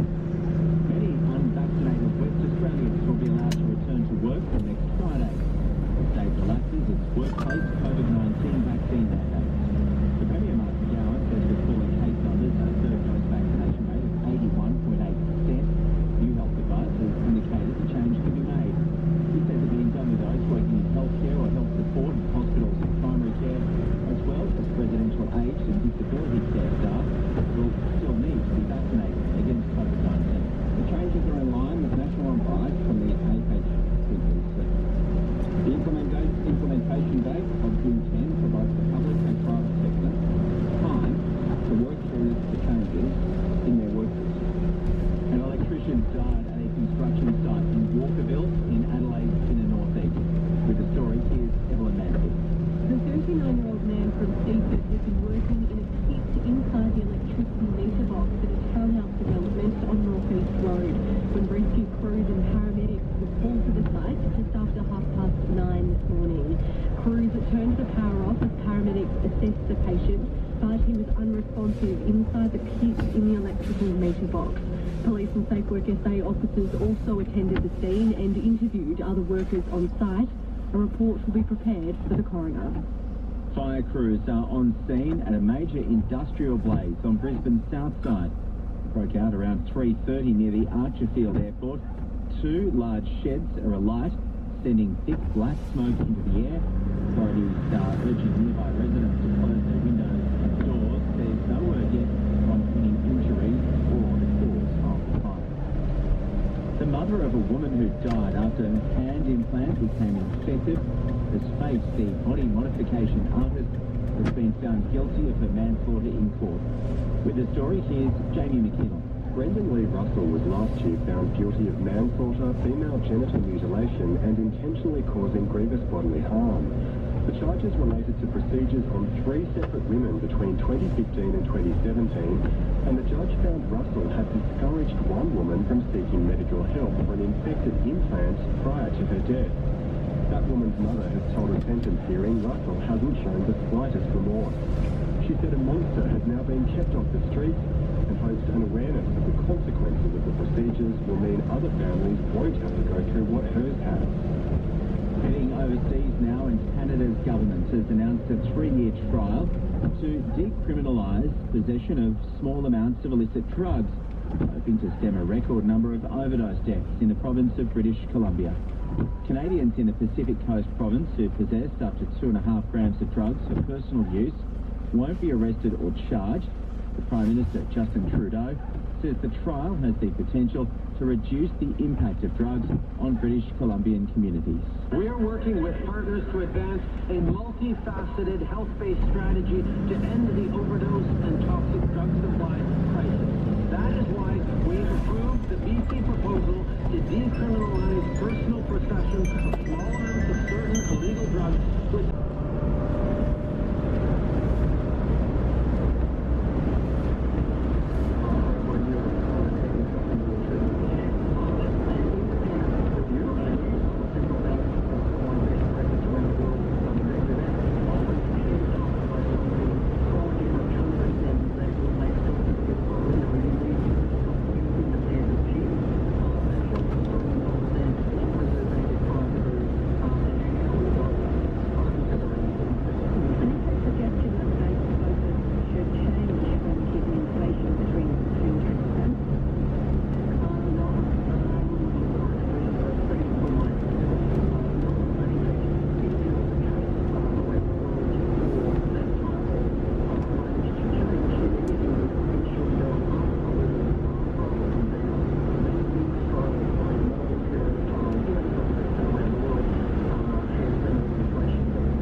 relevant background.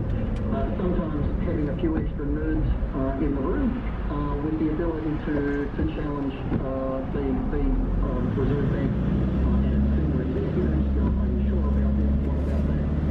That expertise. That is Deloitte economist Chris Richardson speaking there with Ross Holmes. Pork-barreling, the practice of funneling public funds into communities for political gain, is a perennial frustration for voters and legislators.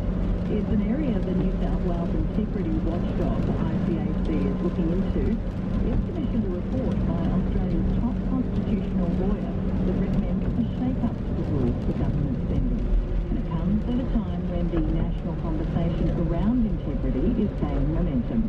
Matt Bassett has the report. It was a frozen mission in 2020, and then New South Wales Premier Gladys Berejiklian. The term pork-barreling is common parlance, and in fact the accusation made on this occasion, I'm happy to accept that commentary. Under pressure to explain why $252 million from the Stronger Communities Fund was funneled into coalition seats, Ms Berejiklian was unapologetic. I think all governments and all oppositions make commitments to the community in order to carry favour. A parliamentary inquiry later found it was a brazen pork barrel scheme, with 95% of grants going to councils in coalition-held or marginal electorates. Accusations of pork barrelling have dogged parties at the state and federal level. Jeffrey Watson, SC, is with the Centre for Public Integrity. The politicians have got to remember that the money is the public's money, not their money, and it's going to be used for the public purpose for which it's been set aside and collected. They've got to be reminded that they're accountable to us. He says the practice has gotten out of control. I resent the continuing use of the expression pork barrelling as though these are minor matters. They are no longer minor matters. Pork barrelling applied when it was $20,000 for the local library. That doesn't apply when you're talking about multi-million, tens of billions, sometimes hundreds of billions of dollars being spent on a public scheme. Now the New South Wales integrity body ICAC is mounting the case for reform. It's commissioned a report by constitutional law expert Professor Anne Toomey. She's found in some cases pork barrelling can be considered corrupt conduct, and there's a desperate need for better guidelines. The first problem is that the rules and the laws in New South Wales are not as clear as they should be. Interestingly, they actually have better laws and rules at the Commonwealth level.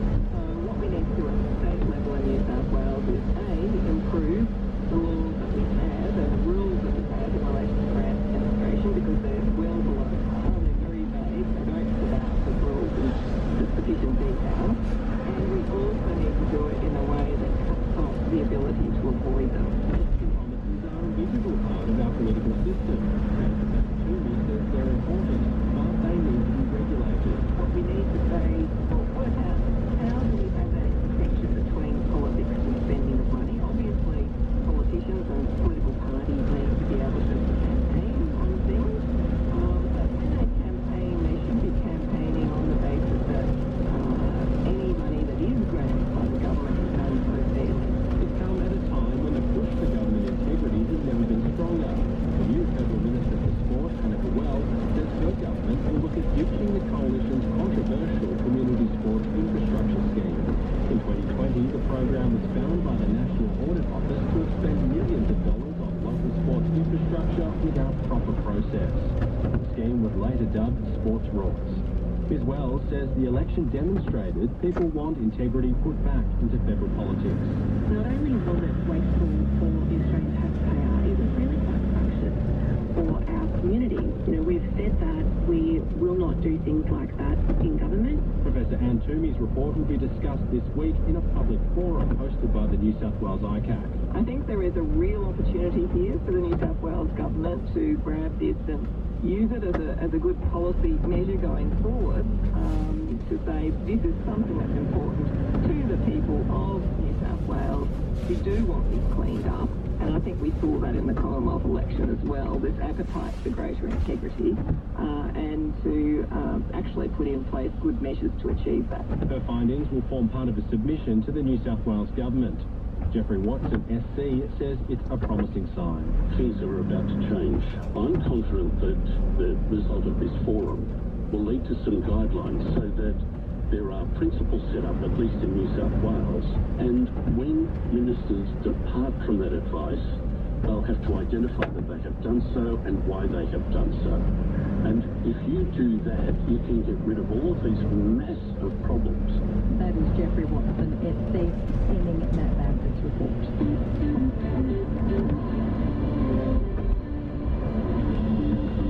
The headlines here on ABC News Radio. Federal Treasurer Jim Chalmers has warned cost of living pressures are likely to continue for some time, with the rising fuel and electricity prices plaguing the national economy.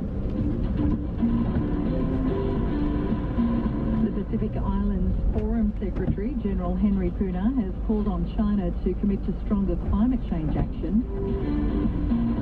Mining company Boss Resources has committed to a $113 million upgrade of its uranium mine in outback South Australia.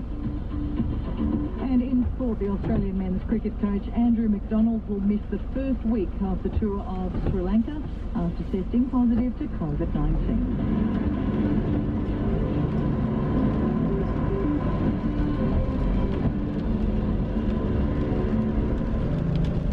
At least 13 Victorian councils are pushing for changes to regulations that require new buildings to have gas connections. They've endorsed a letter to the state government calling for planning laws to be amended to stop new properties from being equipped with facilities that use gas, such as cooktops. The goal is to reduce carbon emissions, and the Property Council is working with developers to help them move away from gas. Victorian Executive Director of the Property Council of Australia, Danny Hunter, says regulations need to change at a number of levels. So there's a few changes that need to happen at all three levels of government. First, the National Construction Code needs to be changed, and there are proposed changes to that, which would actually net homeowners about $576 a year in savings if it were to proceed. The Property Council supports that. The other changes are around the building ministers' forums and getting clear policy alignment on all jurisdictions. And thirdly, it's around council approval and the availability of electricity to go into development so that we can actually have that opportunity to remove gas from the equation, and that consumers and purchasers still have access that they need to the energy sources that they need. Are there some councils that you're aware of in Melbourne, Danny Hunter, where that isn't an obligation, where new buildings aren't obliged to have a gas connection? They're definitely varied across the board, but what's important here is that the Victorian government is taking real leadership in this space. There's a gas substitution framework that's being worked through at the moment. We've made and what we've asked for is policy direction, industry consultation and a transition plan that is applicable across the board so that there is consistency. And that's going to be really important for consumer education and understanding that there are electronic options in the market, and that as the market evolves, they'll become more and more available and more affordable. And that's really where we want to get to, because this journey towards net zero simply can't happen without moving away from fossil fuels like gas. The property industry is already leading the way on that, and that's an incredibly important point. So the point here is that the consumer education piece is a journey we have to go on everyone, and we have to make it easier and clearer and more consistent to be able to move away from fossil fuels like gas and to get that electricity and other take-up, and even to a certain extent take measures that reduce our reliance on electricity in buildings. What exactly are new developers in relation to new developments, whether they're small or large? What are they doing in relation to installing solar? Is there an obligation, or is there an expectation by buyers, or is there any requirement by the council that the ability to generate solar power be included as a matter of course in new construction? Well, there's another review, the Embedded Networks and Energy Review that's being undertaken at the moment, and that one's quite a bit more complex by the Victorian government. And we're also involved in those in that process. And what that looks at is the consumer benefits of embedded energy networks, which are essentially energy networks that are in the building and generated by the building. And that's where solar comes in. And there definitely are embedded energy network benefits to those who live in those buildings, but they also feed into the grid. So they feed electricity that is surplus to the needs of that building into the grid. So there's a lot of technologies out there, Virginia, that buildings, and I'm talking about homes, apartment buildings, commercial buildings, but buildings can be responsible for in moving us forward on that journey towards net zero. I imagine a big part of the problem here is that while I know strategic tracking roads, for example, innovation, the top, require a particular set of plans and the purpose is usually for cooking with gas. So there needs to be some sort of public education around, it's just as effective in our investment and much more effective at cooking with electricity. Yeah, it's an interesting one because yes, there is a consumer education piece, but there's also areas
Wednesday.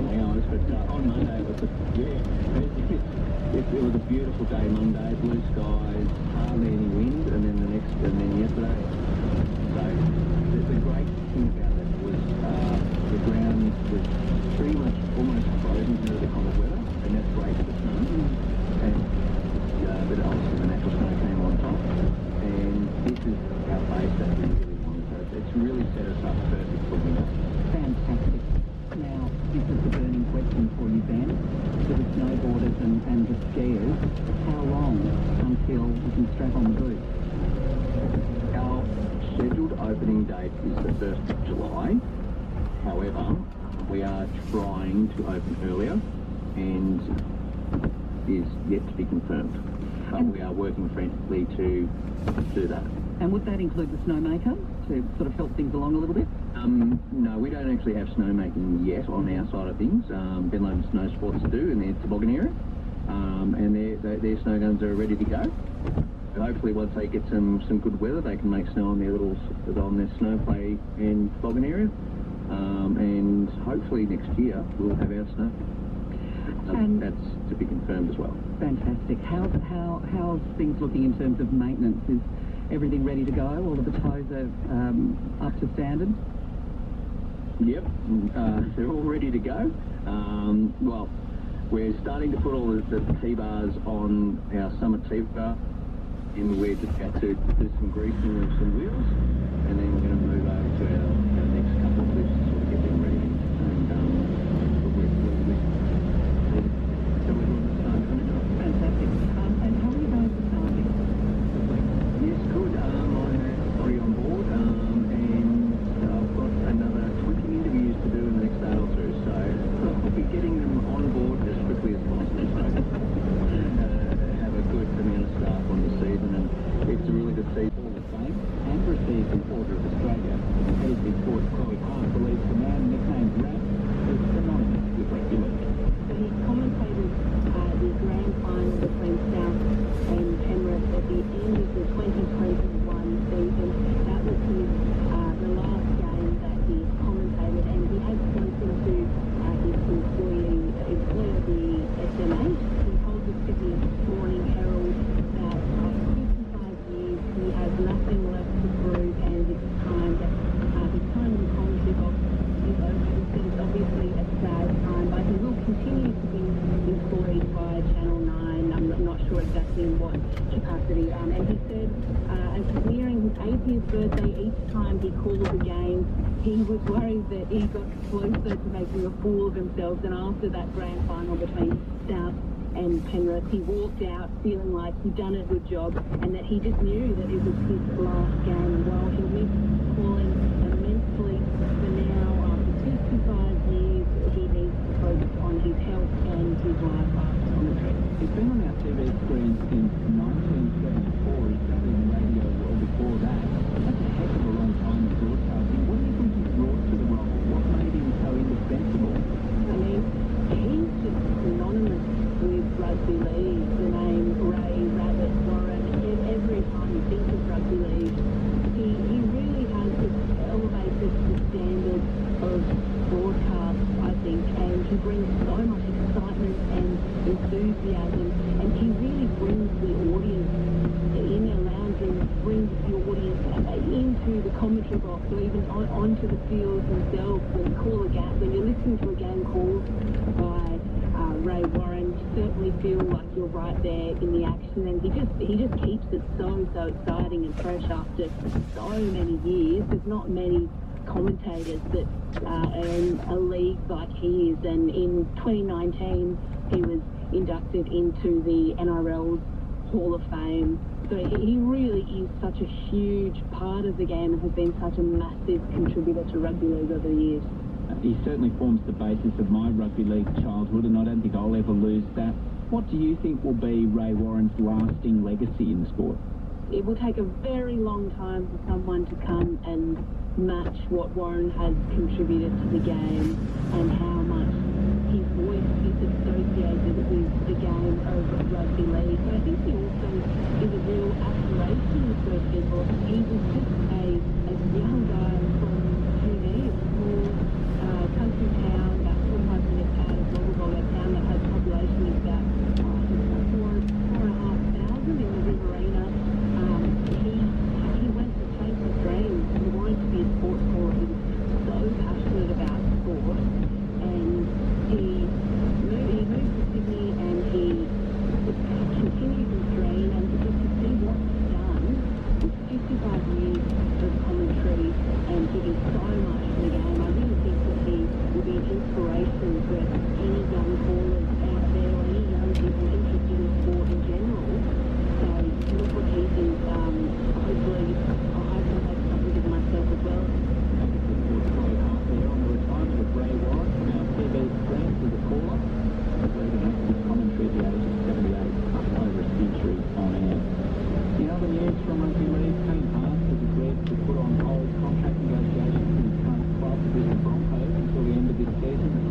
underestimated the public interest in the contract discussions.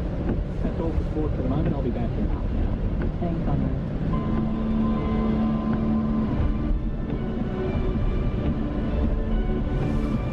Looking at weather this afternoon in Brisbane, it is 18 right now and mostly clear. Sydney 13 degrees, a windy mostly clear afternoon. In Canberra, it's 6 degrees right now, windy and partly cloudy. A shower or two heading into the evening in Melbourne, where it's 10 degrees. Hobart 9 right now, possible shower there as well. It's cloudy in Adelaide, currently 13 degrees. Perth is 18 right now, and partly cloudy afternoon. And in Darwin, right now 31 degrees and partly cloudy. Well, the US President says he plans to meet with lawmakers in Congress to discuss gun control in the aftermath of last week's shooting massacre in Texas. We'll have a look at that story coming up right after the news here on ABC News Radio. It is Wednesday the 1st of June and it's 5 o'clock Eastern Standard Time. 4:30 now in Central Australia and it's 3 o'clock in WA.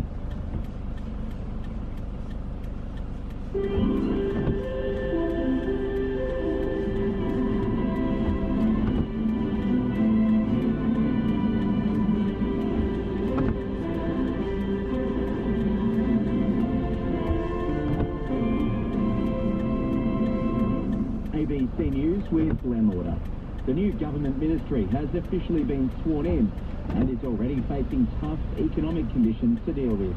Dana Morse has more from Parliament House. After a historic swearing-in ceremony, the government was straight down to business, flagging cost of living pressures will continue to be an issue for Australians. Federal Treasurer Jim Chalmers says the national accounts are in worse shape than originally thought. And despite the economy growing 0.8% over the March quarter, a stronger figure than experts anticipated, he says the numbers don't reflect the full economic circumstances. Soaring energy prices are a problem, and the government hasn't decided how to tackle the steep increase. Mr Chalmers hasn't ruled out intervening in the gas market to limit offshore sales. A group of respected economists is calling for an independent review of the way the Reserve Bank is dealing with inflation. The central bank increased interest rates last month for the first time in over a decade. This despite saying in the middle of 2021 that rates wouldn't go up for another 3 years. One of the economists calling for the investigation, Chris Richardson, says a review will help to cement trust in the RBA. I think it's very important that the Australian public understands what the Reserve Bank is thinking. If they are incredibly important to us, you don't want Australians to have any sort of mistaken view about what the Reserve Bank is thinking. A consumer group says energy retailers can do more to help families and people who are struggling to pay their bills, as National Consumer Affairs reporter Amy Bainbridge explains. Energy prices are rising, and the Consumer Action Law Centre says many people struggling with their bills risk being disconnected. In Victoria, Essential Services Commission data shows that 3,500 people were disconnected in February. Consumer Action says it's critical that Victoria's energy laws are working to protect people. The Australian Energy Council, which represents retailers and generators, says the ESC's recent analysis found 90% of customers experiencing payment difficulties were satisfied with the assistance from their retailer. The Human Rights Law Centre says the national charter on the issue is urgently needed in Australia. Prior to the federal election, Labor pledged to review whether to introduce a Charter of Human Rights or similar legislation. Australia is the only Western democracy without a Charter or Bill of Human Rights. Executive Director of the Human Rights Law Centre, Hugh de Cresta, says such charters play an important role in protecting people. Working properly, charters prevent human rights breaches from occurring in the first place, but it's really important, if you want governments to take human rights seriously, to have that legal enforceability to give people the power to take action if their human rights are breached. Tonga's government has announced Australia's Foreign Minister will head to the Pacific Kingdom on Friday. It'll be Penny Wong's first official visit to Tonga in her new role about a week after she was in Fiji. China's Foreign Minister Wang Yi's also visited Tonga this week, where the countries signed 6 bilateral agreements. He's in Vanuatu today and will next head to Papua New Guinea. Lawyers assisting an inquiry into Sydney's Star Casino have alleged the company committed fraud while trying to conceal a scheme used to supply overseas high rollers with gambling credit. Jake Lapham explains. Counsel assisting Naomi Sharp SC is delivering closing submissions in the inquiry into money laundering and criminal infiltration at the casino. The inquiry has heard Star used the services of National Australia Bank to create debit cards allowing guests to pay for what it claimed was hotel expenses. But the inquiry has been told the cards were actually being used to covertly supply gambling credit to high rollers. Ms. Sharp told the inquiry this was a probable breach of casino control laws. She said when National Australia Bank asked questions about the use of the cards, Star provided deceptive answers which amounted to fraud. The Australian Medical Association says it supports the Western Australian government's decision to drop vaccine mandates for most industries in the state. From next Friday, only those working in primary health as well as residential aged and disability care will need to be vaccinated against COVID. The Premier Mark McGowan says the changes are supported by new health advice, which shows the state's now past the peak of its second wave, with cases and hospitalisations declining. The AMA's president in WA, Mark Duncan-Smith, says it's a reasonable step, giving just shy of 82% of West Australians an now triple dose. So people are getting the message that boosting protects you 98% of not getting severe disease. ABC News. The head of the National Australia Bank has urged the new federal Labor government to renew its focus on migration in order to address the current labour shortage. CEO Ross McEwen's comments come as job vacancies in Australia are at their highest level on record. Mr McEwen says the vacancies have doubled since before the pandemic. And one of the biggest things in Australia is we need more people in this great country, people who are going to contribute. We've got something like 400,000 job vacancies in Australia right now. That's the highest level of job vacancies on record, and it's doubled pre-pandemic. The mining company Boss Resources has committed to a $113 million upgrade of its uranium mine in outback South Australia. The Honeymoon deposit, located 70 kilometres from Broken Hill, is expected to employ about 100 people on an ongoing basis once production resumes next year. Boss Resources CEO Duncan Craig says uranium prices and global demand are growing. Well, with the decarbonising, I think Australia has really a once-in-a-generation opportunity to capitalise upon this. Europe depends heavily on nuclear power. France is going to build new nuclear power plants, as to the UK. The Victorian opposition says Victorians are losing faith in the hospital system, with wait times in emergency departments blowing out.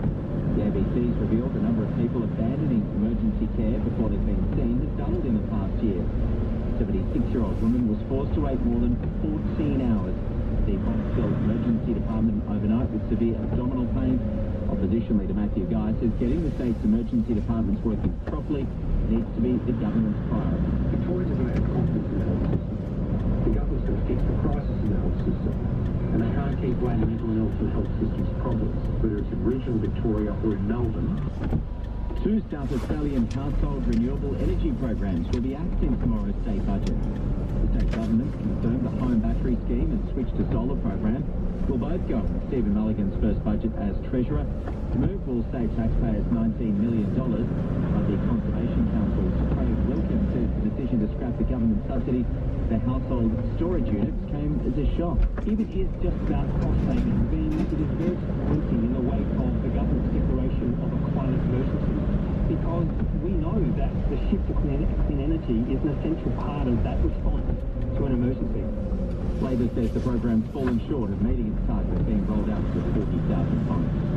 The Australian Koala Foundation is calling for urgent action from the new Labor government to protect Australia's koala population. Decline in numbers has resulted in the species being listed as endangered across many states on the east coast. The foundation estimates the nation's total population to be as low as 60,000. The chair of the Koala Foundation, Deborah Tabar, says not a...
income households who are clearly doing it tough.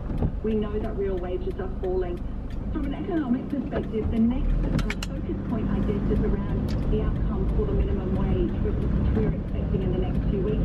That will be really important for the outlook for households, for fiscal policy, and for monetary policy.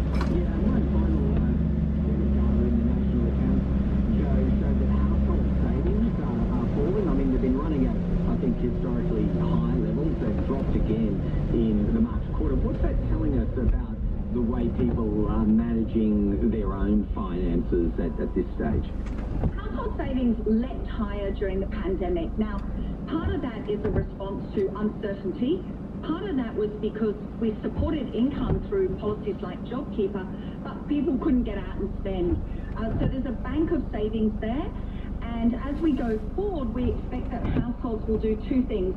They'll start to save a little bit less each month as they become more confident. That's likely to go on spending for essential goods and services. For higher income households, that might boost discretionary savings, spending, sorry. And one of the things we did see in the national accounts was a really big jump in spending on travel, both domestic and international, up 60% in the quarter. And, you know, if unemployment remains low and we do get some wage growth coming through, we do think the opening of the border will see Australians travelling offshore. Chief economist at Barrenjoey, John Masters, is speaking with Greg Kent. New Zealand's Prime Minister Jacinda Ardern has met US President Joe Biden at the White House. They acknowledged more work needs to be done in the Pacific.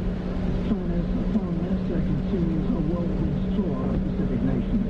Ardern spoke to reporters afterwards. I think what's already established is the close working relationship that New Zealand and the United States have, that we have shared values, and really importantly, that the focus in our region is on furthering the Pacific values and the focus that sort of island leaders have determined for themselves. And I think it's really where New Zealand and the United States are in a strong alignment in that regard. Let the Pacific determine their future and work in partnership.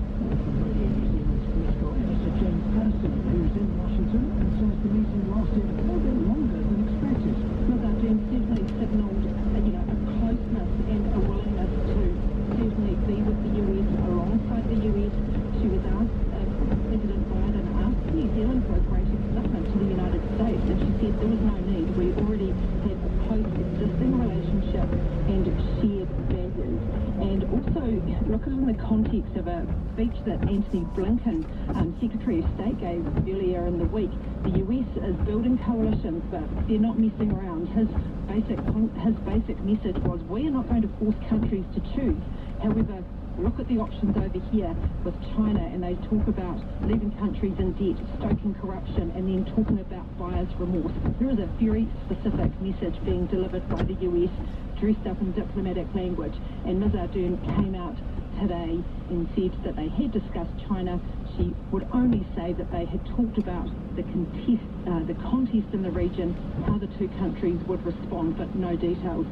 A really interesting theme and message coming through from Ms. Ardern, and I think we got a glimpse of that yesterday when she talked about the China foreign minister's tour being routine diplomacy.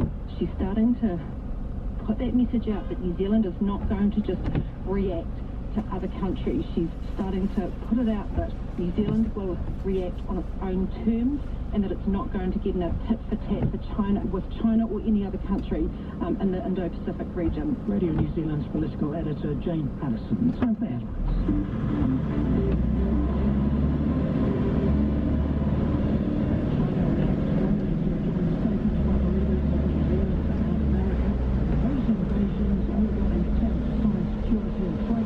Pacific Island nations.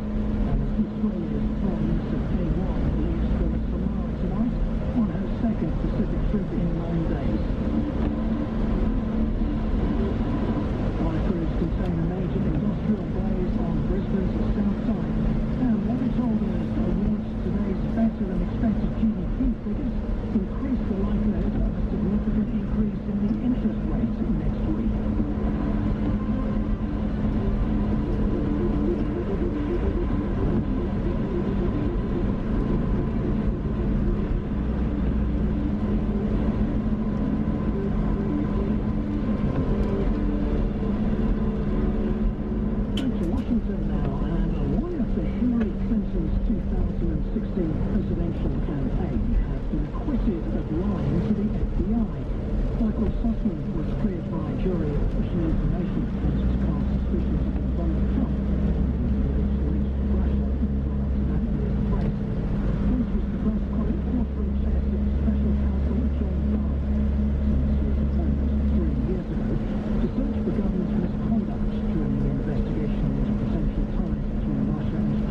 The trial ran for 2 weeks, but the jury deliberated for only a few hours. Do we know what influenced their thinking?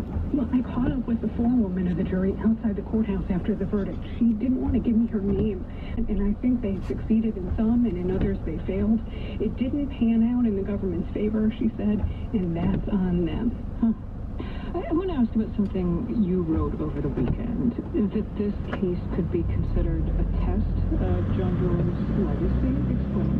Yeah, the current and former government lawyers have been very critical of the Sussman prosecution, saying that others wouldn't have brought this case in the first place, and defense lawyers Sean Berkowitz and Michael Bosworth were even more blunt.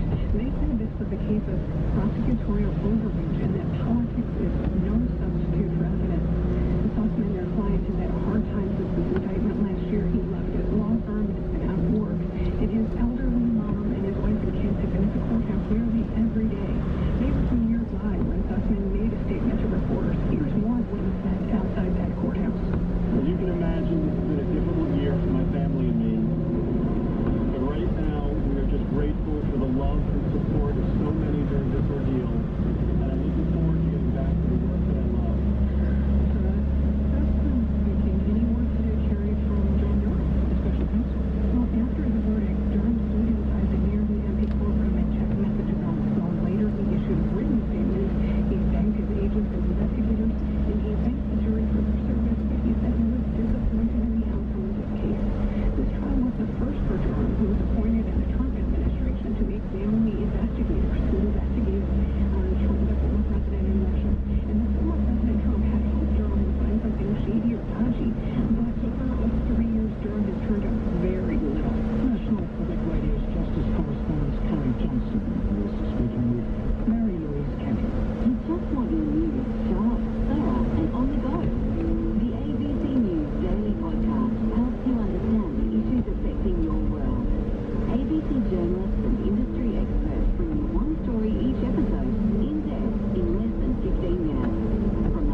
For the run-up to the World Cup, which kicks off in November in Qatar.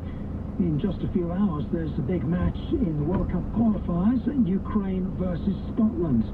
They're playing in Glasgow, so home pitch advantage to the Scots. On his way to the grounds were some of the 50 or so Ukrainian children he rescued from Dnipro. He's Stevie Carr. Also, Martin Scheimer, himself of Ukrainian stock, and he's married to the Ukrainian. And they both were speaking about their conflicting loyalties to the BBC's British show. The children are doing great and they're very much looking forward to the game. You can't imagine that the opportunity to support their country, given where the circumstances which brought them to Scotland and where they are just now. So everybody's really looking forward to it. Okay, that's the polite bit out of the way. The next question is, are you looking forward to the game? I mean, this is all a bit awkward, isn't it? It's, yeah, you can't change your allegiances or to support Scotland. Which symbol will you be sitting in? You're with the children. I'll be sitting in the Ukrainian with the children, so I'll have to sit on my hand. I'll have to sit on my hands, because that means that we've possibly scored a goal and could be on our way to a World Cup final. But yeah, I mean, so long as the kids have a great night, that's one of the main things for me. And if my team manage to get the opportunity to go to a World Cup final, then I'll not be too disappointed by that either. A win-win, potentially. Martin Scheimer, then, you're driving up to watch this game. I mean, how does it feel for you to watch a Ukrainian game live? Did you imagine it, given the circumstances? No, not really. I've seen Ukraine plenty of times live, but it's very surreal now, emotional. And I don't know how I'm going to feel just before kick-off. It's going to be difficult, I think. But at the same time, we're fighting for freedom, for sovereignty. And part of being a free country, sovereign country, is being able to play football at the world stage, at performing arts. And this is important. So actually, I am, in a way, looking forward to tomorrow. as well as a little bit nervous and probably very emotional. People do put so much emotion into football at the best of times in any game, really. If you're a true fan, it means a lot to you. What do you think, how do you think it will feel for the players on the pitch? After all, they too must be amazed, delighted, slightly scared that they are able to play this game. Certainly, I think if you saw Zinchenko particularly in this afternoon's press conference, you could see the emotion coming from Zinchenko and probably from the other players as well. They will be emotional. I'm sure that once the anthems are being played and the whistle to kick off goes, they will be focused 100% on football and they'll be able to put the emotions behind them to at least 90 minutes. What's your prediction for the score? I think it's going to be a close one. There's two good sides, probably equally matched. I think the Graham will edge it. Stevie Jones?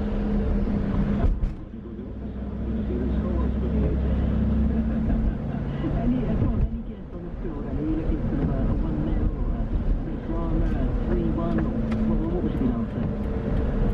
I'd be happy with a 1-0. A win's a win for Stevie Carr. Stevie Carr sitting on his hands tomorrow. We'll be thinking of you, and Martin Chinera will be thinking of you too. Good luck to both teams. True football fans in strange times for the BBC's Wickham Shah. The Australian share market closed higher despite a fairly flat trading day amid concerns about rate hikes and energy prices. The ASX 200 gaining 0.3 of 1% to end on 7,234. Coal, gas and oil prices all up due to global volatility and the war in Ukraine, of course. And the Australian dollar buying 71.6 US cents.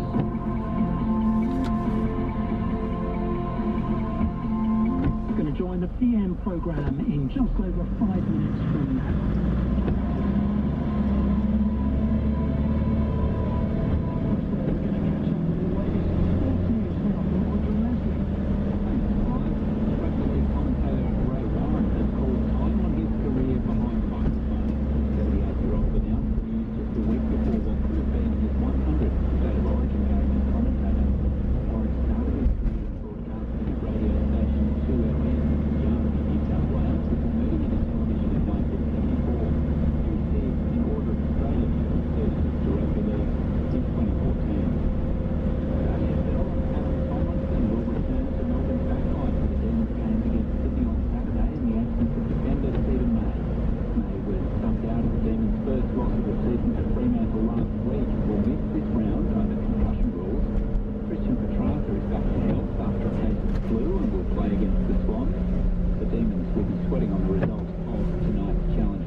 defeated 2018 French Open finalist Sloane Stephens 7-5-6-2 in 90 minutes.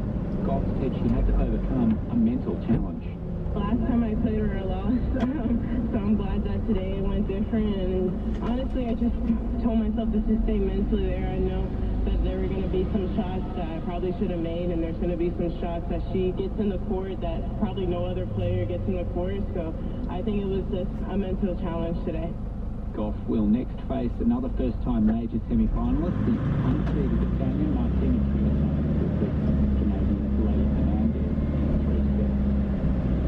Super Netball Club to be told next month's grand final is set to be hosted in Perth. The designer was told the highest bidder, the West Australian government, under an unprecedented move by Australia. The NBC understands Perth Arena, the home of the West Coast Fever, has won the hosting rights for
driver Sergio Perez has signed a contract extension, keeping him at Red Bull until the end of 2024. The deal locks in the 32-year-old who won the Grand Prix in Monaco on the weekend, alongside world champion Max Verstappen. The announcement marks the first major move in driver negotiations this year, as Australian Daniel Ricciardo faces ongoing speculation about his future at McLaren.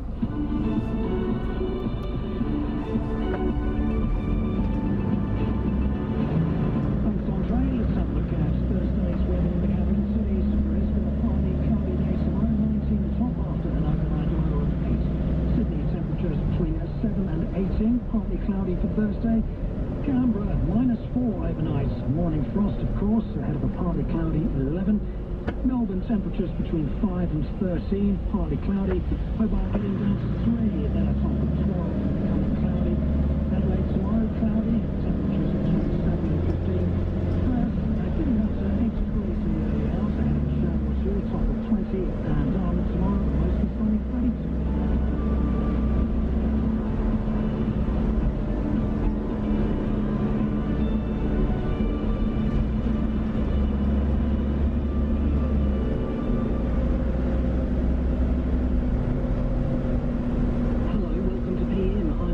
Tonight, the Labor government is sworn in and getting down to business. As the Treasurer flags, he's been handed a weaker economy than expected.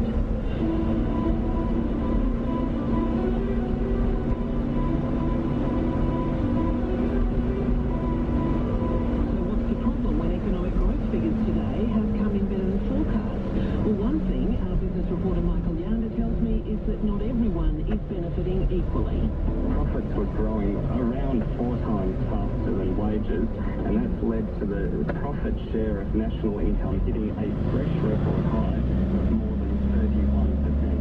So businesses are getting more than they ever have before, and workers are getting relatively less. And the Federal Treasurer has warned of a perfect storm of challenges in the energy market, meaning there's little prospect of cost relief for people struggling to stay warm this winter. It's been very high because of the heating for me to be $1,000 for 3 months. That's prior to it going up. I don't drink or smoke or eat out or anything like that. You just have to go without things, really.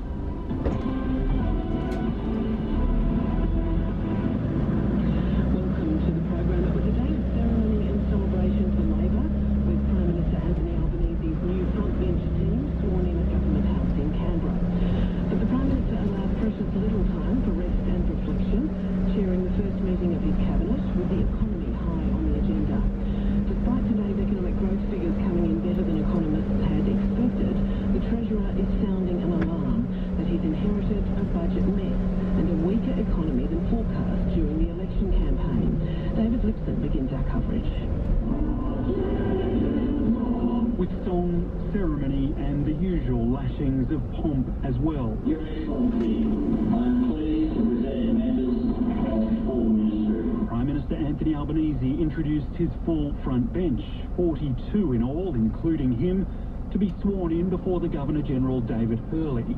For a handful of senior ministers, including Deputy Prime Minister and Defence Minister Richard Marles, it was their second trip to Government House in just over a week. I, Richard Donald Marles, do swear that I will well... 10 of the 23 cabinet positions, the most senior members of government, are women, a record number for federal parliament. It compares to 8 in the Morrison cabinet and just 1 in Tony Abbott's first cabinet. Among them, Amanda Rishworth, who takes responsibility for the mammoth social services portfolio, and Claire O'Neill, who's been given a major promotion from aged care to home